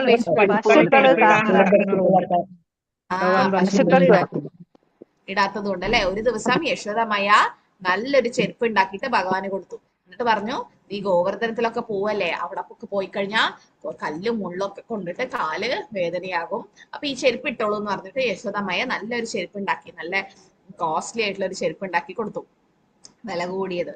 അപ്പൊ ഭഗവാൻ എന്താ പറഞ്ഞത്? എനിക്ക് മാത്രമല്ല പശുക്കൾക്കും ചെരുപ്പ് വേണം, എങ്കിൽ മാത്രമേ ഞാൻ ചെരുപ്പ് ഉപയോഗിക്കുന്നു പറയും. അപ്പം യശോദമയ്ക്ക് എത്ര പശുക്കളുണ്ട്? നന്ദമഹാരാജാവിന് എത്ര പശുക്കള്? 9 ലക്ഷം പശുക്കൾ. ഒരു പശുവിന് 4 കാല് അല്ലെ? 9 ലക്ഷം പശുക്കൾക്ക് എത്ര കാലായി? അപ്പം 36 ലക്ഷം അല്ലെ? 36 ലക്ഷം ചെരുപ്പുകൾ ഉണ്ടാക്കണം. അപ്പോഴാണ് യശോദമയ എന്താ പറയാ, കുഴപ്പമില്ല, നീയും ചെരുപ്പിടാണ്ട് പോയാൽ മതി എന്ന് പറയും. അങ്ങനെ ഭഗവാൻ ചെരുപ്പിടാണ്ട് പോകാൻ തീരുമാനമായി എന്ന്. കാരണം പശുക്കൾ കാരണം, പശുക്കൾക്ക് ചെരുപ്പിടാത്തത് കൊണ്ട് എനിക്കും ചെരുപ്പ് വേണ്ടാന്ന് ഭഗവാൻ തീരുമാനിച്ചു. ഇത് പശുക്കൾ അറിഞ്ഞപ്പം പശുക്കൾക്ക് വല്ലാത്ത സങ്കടമായി, സന്തോഷമായി. നമുക്ക് വേണ്ടിയിട്ട് ഭഗവാൻ അത് വേണ്ടാന്ന് വെച്ചു, ചെരുപ്പ് വേണ്ടാന്ന് വെച്ചു. എന്നിട്ട് പശുക്കൾ എന്താ ചെയ്തത്? പിറ്റേ ദിവസം അവർക്ക് ചെറിയ ചെറിയ കൊമ്പുകൾ ഉണ്ടാവും അല്ലെ, അതുകൊണ്ട് ഗോവർദ്ധന ഭഗവാൻ കളിക്കാൻ പോകുന്ന സ്ഥലത്തൊക്കെ പോയിട്ട് ആ കൊമ്പ് കൊണ്ട് അവിടെയുള്ള കല്ലുകളും മുള്ളുകളൊക്കെ മാറ്റി അവര് അത് നിരപ്പാക്കി. അതുകൊണ്ടാണ് നിങ്ങൾ ഇപ്പോഴും ഗോവർദ്ധനൊക്കെ പരിക്രമം ചെയ്യുമ്പം ചെരുപ്പിടാൻ പാടില്ല, അതൊരു കാര്യം. പിന്നെന്താ, അവിടെ പോയി കഴിഞ്ഞാൽ ഭഗവാന്റെ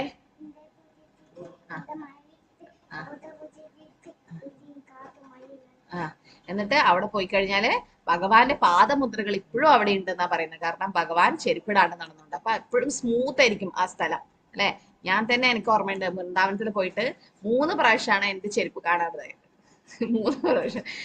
എങ്ങനെയാ അറിയില്ല. ഒന്നിക്ക് കൃഷ്ണ ഇസ്കോൺ ചിലപ്പം കുരങ്ങന്മാര് കൊണ്ടായതാണെന്നും അറിയില്ല. കുരങ്ങന്മാര് അങ്ങനെ ഓരോ ചെരുപ്പ് എടുത്തിട്ട് അങ്ങനെ മരത്തിന്റെ മേലേക്ക് പോകും, അല്ലെങ്കിൽ വേറെ ആരെങ്കിലും ഇട്ടതാണോ എന്നറിയില്ല. ചിലപ്പോ കർമ്മം പോയി കിട്ടി, അങ്ങനെ പറയാം.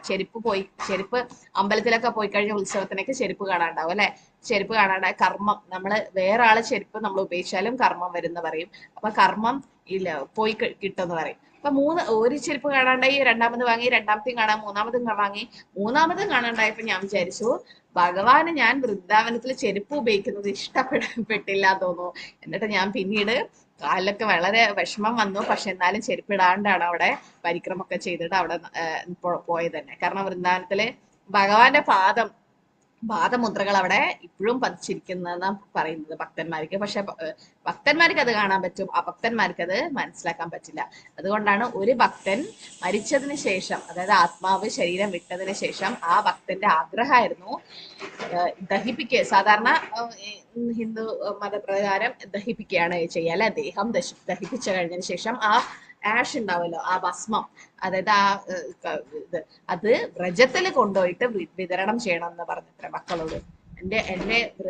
അതായത് എന്റെ ശരീരം, കാരണം ആ വ്യക്തി എല്ലാ ദിവസവും വൃന്ദാവനത്തിൽ എപ്പോ പോയാലും അവിടുന്ന് കുറച്ച് മണ്ണ് കൊണ്ടുവരും. ഭഗവാൻ നടന്ന ആ ഒരു സ്ഥലം, അല്ലെങ്കിൽ ഭഗവാൻ കളിച്ച് രാമൻ റെട്ടിയിലൊക്കെ പോയിട്ട് അവിടുന്ന് കുറച്ച് മണ്ണ് എടുത്തിട്ട് കൊണ്ടുവരും. എന്നിട്ട് എല്ലാ ദിവസവും പൂജാ റൂമിൽ ആ മണ്ണ് വെച്ചിട്ട് കുറച്ച് മണ്ണ് പ്രസാദം കഴിക്കുന്നതിന് മുമ്പ് കുറച്ച് മണ്ണ് എടുത്തിട്ട് കഴിക്കും.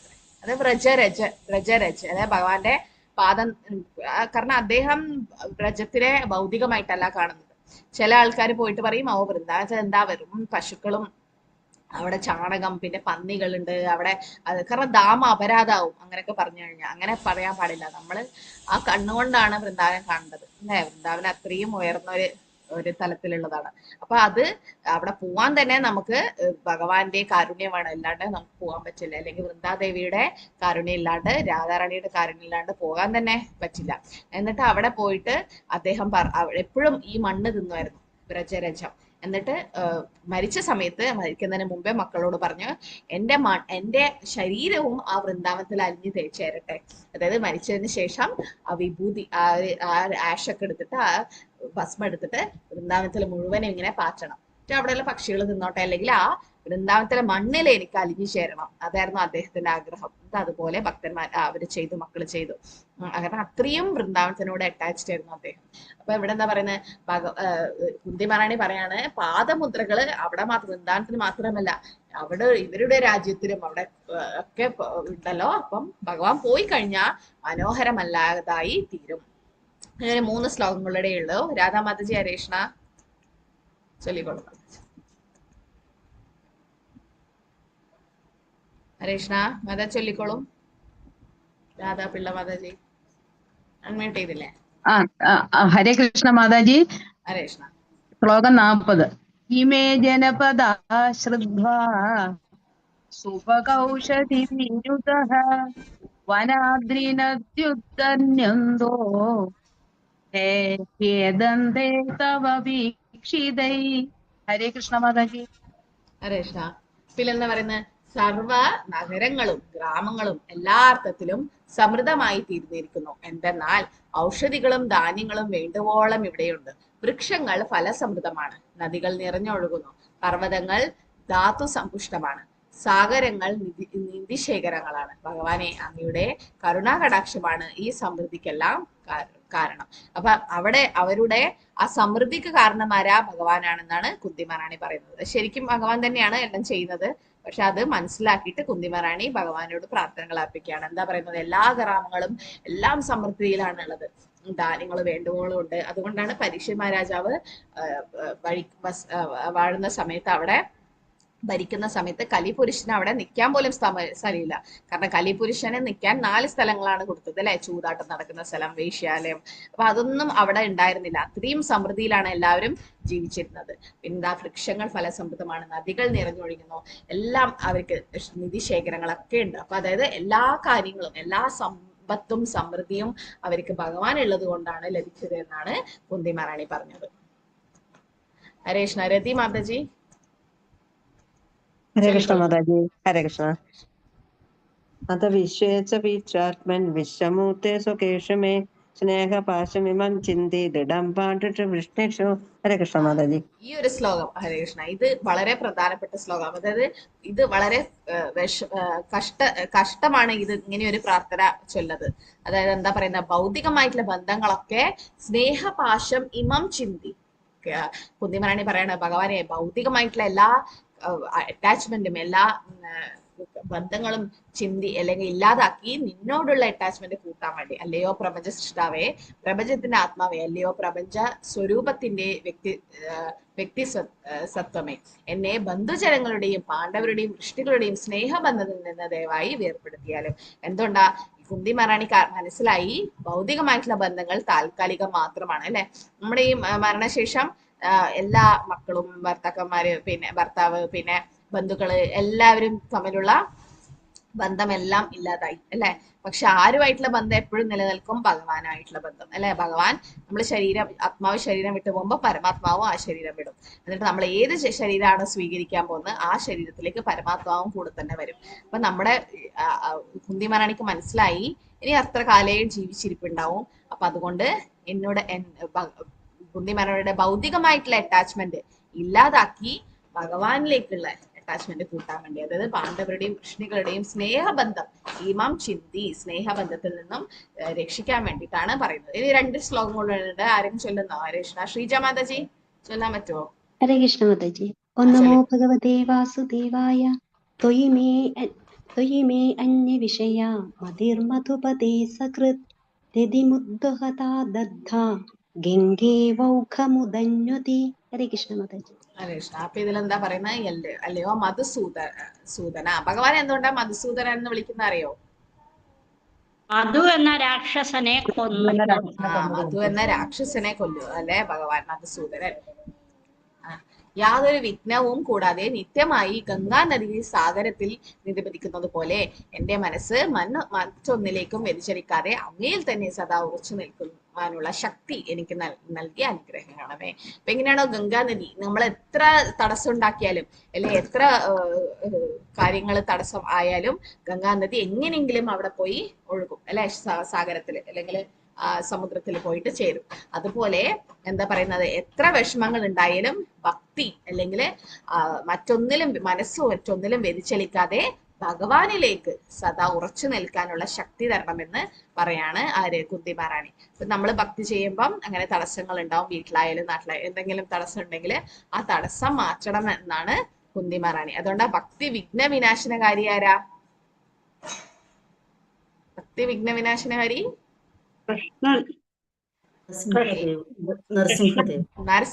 നരസിംഹയാണ് ഭക്ത വിഘ്ന വിനാശനകാരി. നരസിംഹദേവ് ഭഗവാൻ കി ജയ് എന്ന് പറയും.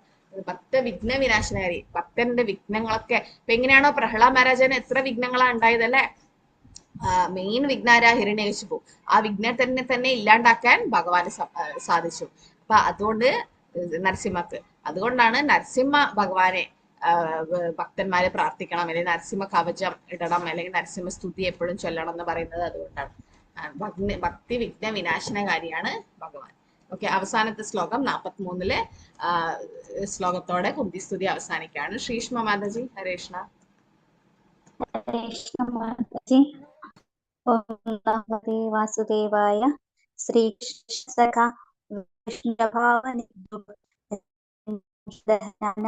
വർഗവീയ ഗോപിക ഗോപസുരതി ഹരാവതാര. കൃഷ്ണ.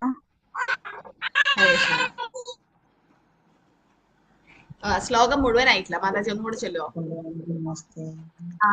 ഹരേ കൃഷ്ണ മാതാജി. ശ്രീകൃഷ്ണ കൃഷ്ണശ്വാവനിധൃ രാജന്യ വംശദഹനായ വർഗവീര്യ ഗോവിന്ദ ഗോദിജസുരാതിഹരാവതായ യോഗേശ്വരാഖില ഗുരു ഭഗവാൻ നമസ്തേ. ഹരേ കൃഷ്ണ. അപ്പൊ എന്താ പറയുന്നത്? അല്ലയോ കൃഷ്ണ, അർജുനത്തോട് അല്ലയോ വൃഷ്ണി വംശാധിപ, പ്രപഞ്ച നിയമങ്ങൾക്ക് വിരുദ്ധമായി പ്രവർത്തിക്കുന്ന രാഷ്ട്രീയ ശക്തികളുടെ അന്തകനാണ് അങ്ങ്. അങ്ങയുടെ ശൗര്യം ഒരിക്കലും ക്ഷയിക്കുന്നില്ല. അതീന്ദ്രിയ ധാമത്തിന്റെ നിയന്താവാണ് അങ്ങ്. ഭക്തർക്കും ബ്രാഹ്മണർക്കും ഗോക്കൾക്കും ഉണ്ടാകുന്ന എല്ലാ കൊടിയ വിപത്തുകളിൽ നിന്നും അങ്ങ് അവരെ സംരക്ഷിക്കുന്നു. എല്ലാ ദിവ്യശക്തികളും അങ്ങയിൽ കുടികൊള്ളുന്നു. ഈ സമഗ്ര പ്രപഞ്ചത്തിന്റെയും ഗുരുവാണ് അങ്ങ്. സർവശക്തനായ പരമദൈവം അങ്ങാകുന്നു. ശക്തിമായ അങ്ങയെ ഞാൻ സാദരം പ്രണമിക്കുന്നു. അപ്പൊ എന്താ പറയുന്നത്?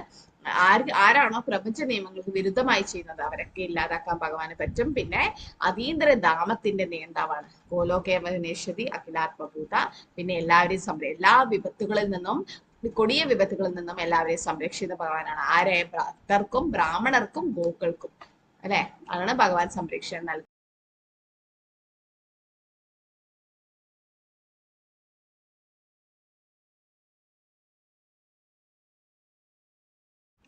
ഭഗവാൻ എന്താ പറയാ? നമോ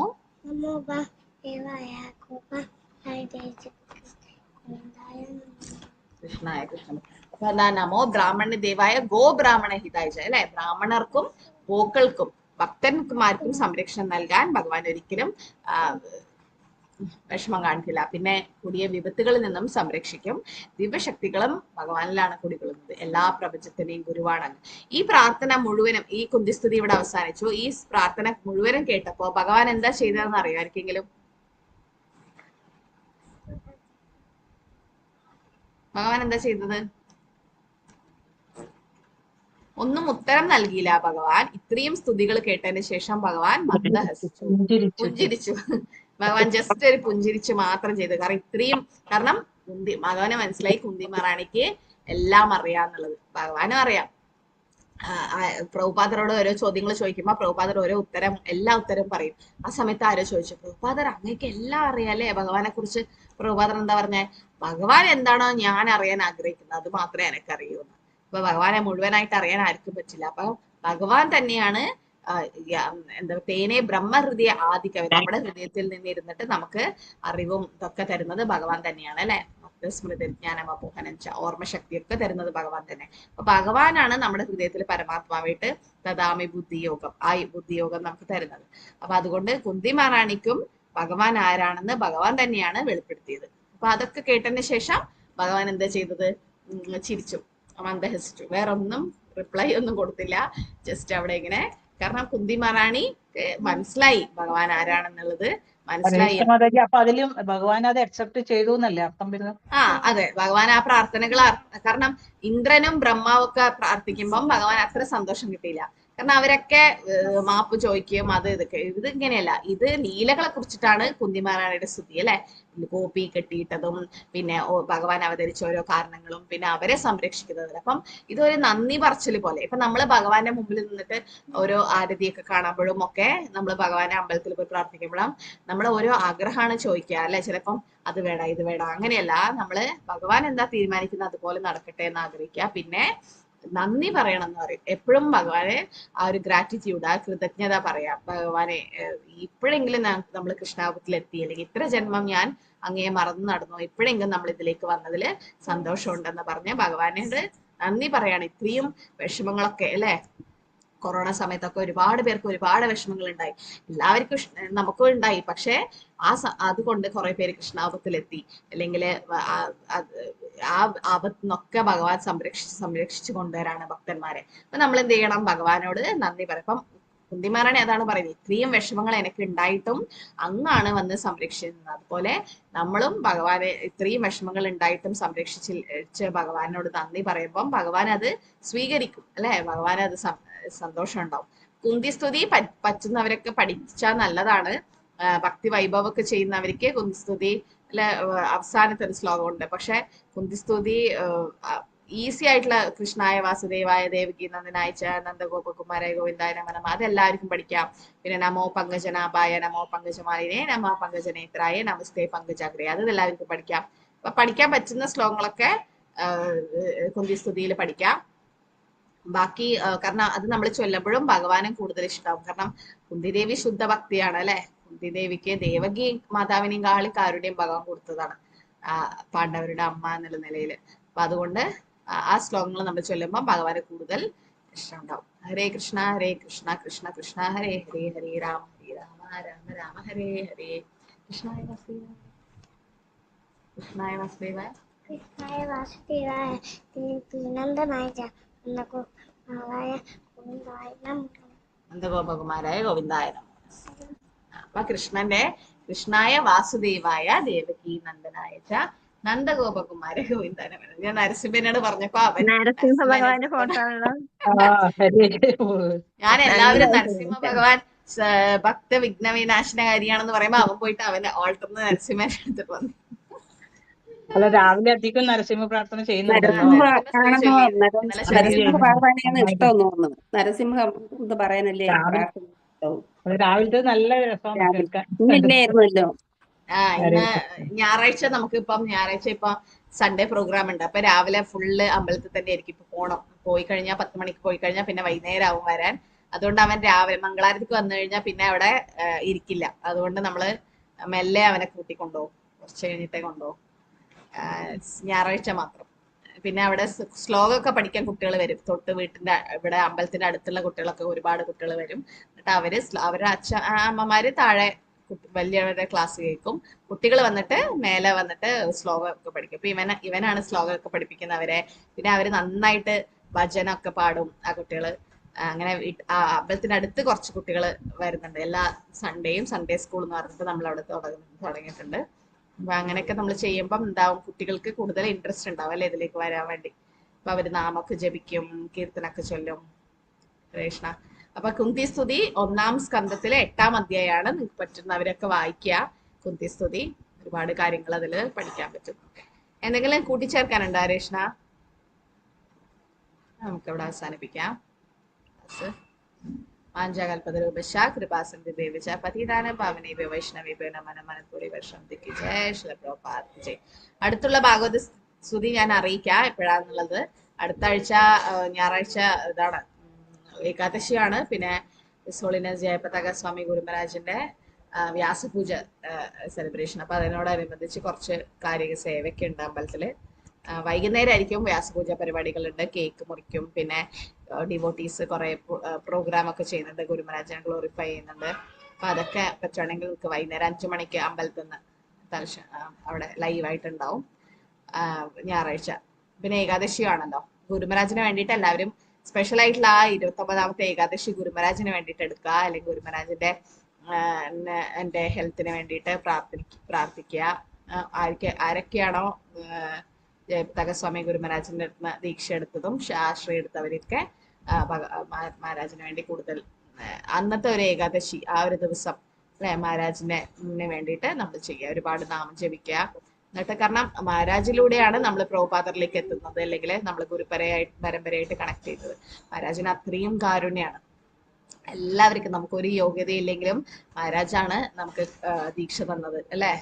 ഇത്രയും ഒരുപാട് പേർക്ക് ഗുരുമഹാരാജ് വേറെ മഹാരാജ്മാരൊക്കെ ഒരുപാട് വർഷം വെയിറ്റ് ചെയ്യിപ്പിക്കും. എനിക്കറിയാം ഒരു മഹാരാജ് 10 വർഷമൊക്കെ കഴിഞ്ഞാലേ ദീക്ഷ കൊടുക്കും. 10 വർഷം. അപ്പൊ ഇത്രയും വർഷം അവര് വെയിറ്റ് ചെയ്ത് കഴിഞ്ഞാല് മാത്രമേ അവർക്ക്, നമ്മളൊക്കെ 10 വർഷം വരെ ആയിട്ടില്ല അല്ലെ കൃഷ്ണാപത്തിൽ വന്നിട്ടുണ്ട്. എന്നിട്ടും ആ ദീക്ഷ ഹരേ കൃഷ്ണ മാതാജി. തമിഴ് ഗീതയിലും 10 വർഷം ആയാൽ തന്നെ തരൂ മാതാജി ദീക്ഷ. നല്ല കാലം ഞാൻ ഇതിൽ വന്നു, എനിക്ക് കിട്ടി. ഒരുപാട് അമ്പലത്തില് അങ്ങനെയാണ്. ഒരുപാട് അമ്പലത്തില് ഓരോ മഹാരാജ്മാരെ 10 വർഷം കഴിയാതെ ദീക്ഷ വരും കൊടുക്കില്ല. മീൻസ് അത്രയും സിൻസിയർ അവര് നോക്കും സീരിയസ് ആണോ, സിൻസിയർ ആയിട്ട് ചെയ്യുന്നുണ്ടോ എന്നൊക്കെ. പക്ഷെ ഹിസ് ഹോളിനസ് ജയപതാക സ്വാമി ഗുരുമഹാരാജ് അങ്ങനെയല്ല. എന്താ പറയാ, അത്രയും കാരുണ്യാണ് മഹാരാജിന്. ഒന്നും നമ്മുടെ യോഗ പാത്രതയൊക്കെ ചൈതന്യ മഹാപ്രഭുവിനെ പോലെയാണ്. ഇത് അത്രയും ഒന്നും നോക്കില്ല. ജഗായ് മാതായി പോലുള്ള നമ്മൾക്ക് എന്താ പറയാ നമ്മളെ ഉദ്ധരിക്കാൻ വന്നതാണ് ഗുരു മഹാരാജ്. അപ്പൊ അതുകൊണ്ട് ആ ഗുരു മഹാരാജിന് വേണ്ടി എന്തെങ്കിലും നമുക്ക് ചെയ്യാൻ പറ്റുവാണെങ്കിൽ ആ 29-ാം ദിവസം 29ന്റെ ഏകാദശി, അത് അടുത്ത ഞായറാഴ്ച വരുന്ന ഏകാദശി നമുക്ക് മഹാരാജിന് വേണ്ടിയിട്ട് എടുക്കാം. മഹാരാജിന്റെ ഹെൽത്തിന് വേണ്ടിയിട്ട് നമുക്ക് തുളസി പരിക്രമം എക്സ്ട്രാ ചെയ്യാം, നാമജപം ചെയ്യാം മഹാരാജിന് വേണ്ടിയിട്ട്. ഇപ്പൊ ഭഗവാന് നരസിംഹനോട് പ്രാർത്ഥിക്കാം. എത്രയോ പേര് നരസിംഹ കവചം മഹാരാജിന് വേണ്ടി ചൊല്ലുന്നുണ്ട്. എത്രയോ ഭക്തന്മാരെ, എനിക്ക് അറിയുന്ന ദീക്ഷ എടുത്ത ഭക്തന്മാരെ ഇപ്പോഴും മഹാരാജിന് വേണ്ടി നാമം, അവരെ 16 മാല കഴിഞ്ഞു കഴിഞ്ഞാൽ അവർ എക്സ്ട്രാ മഹാരാജിന് വേണ്ടി ജപിക്കും എല്ലാ ദിവസവും. നമുക്ക് അങ്ങനെ ചെയ്യാൻ പറ്റിയില്ലെങ്കിൽ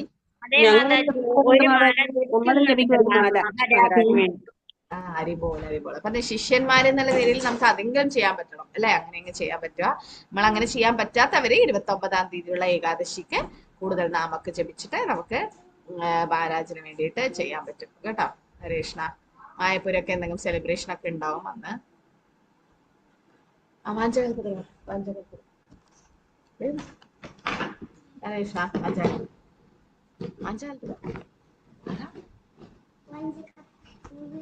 ജഗന്നാഥ് ഹരേ കൃഷ്ണ. ഹരേ കൃഷ്ണ മാതാജി. ഹരേ കൃഷ്ണ മോനെ. ഹരേ കൃഷ്ണ മാതാജി. ജഗന്നാഥ്. എല്ലാവർക്കും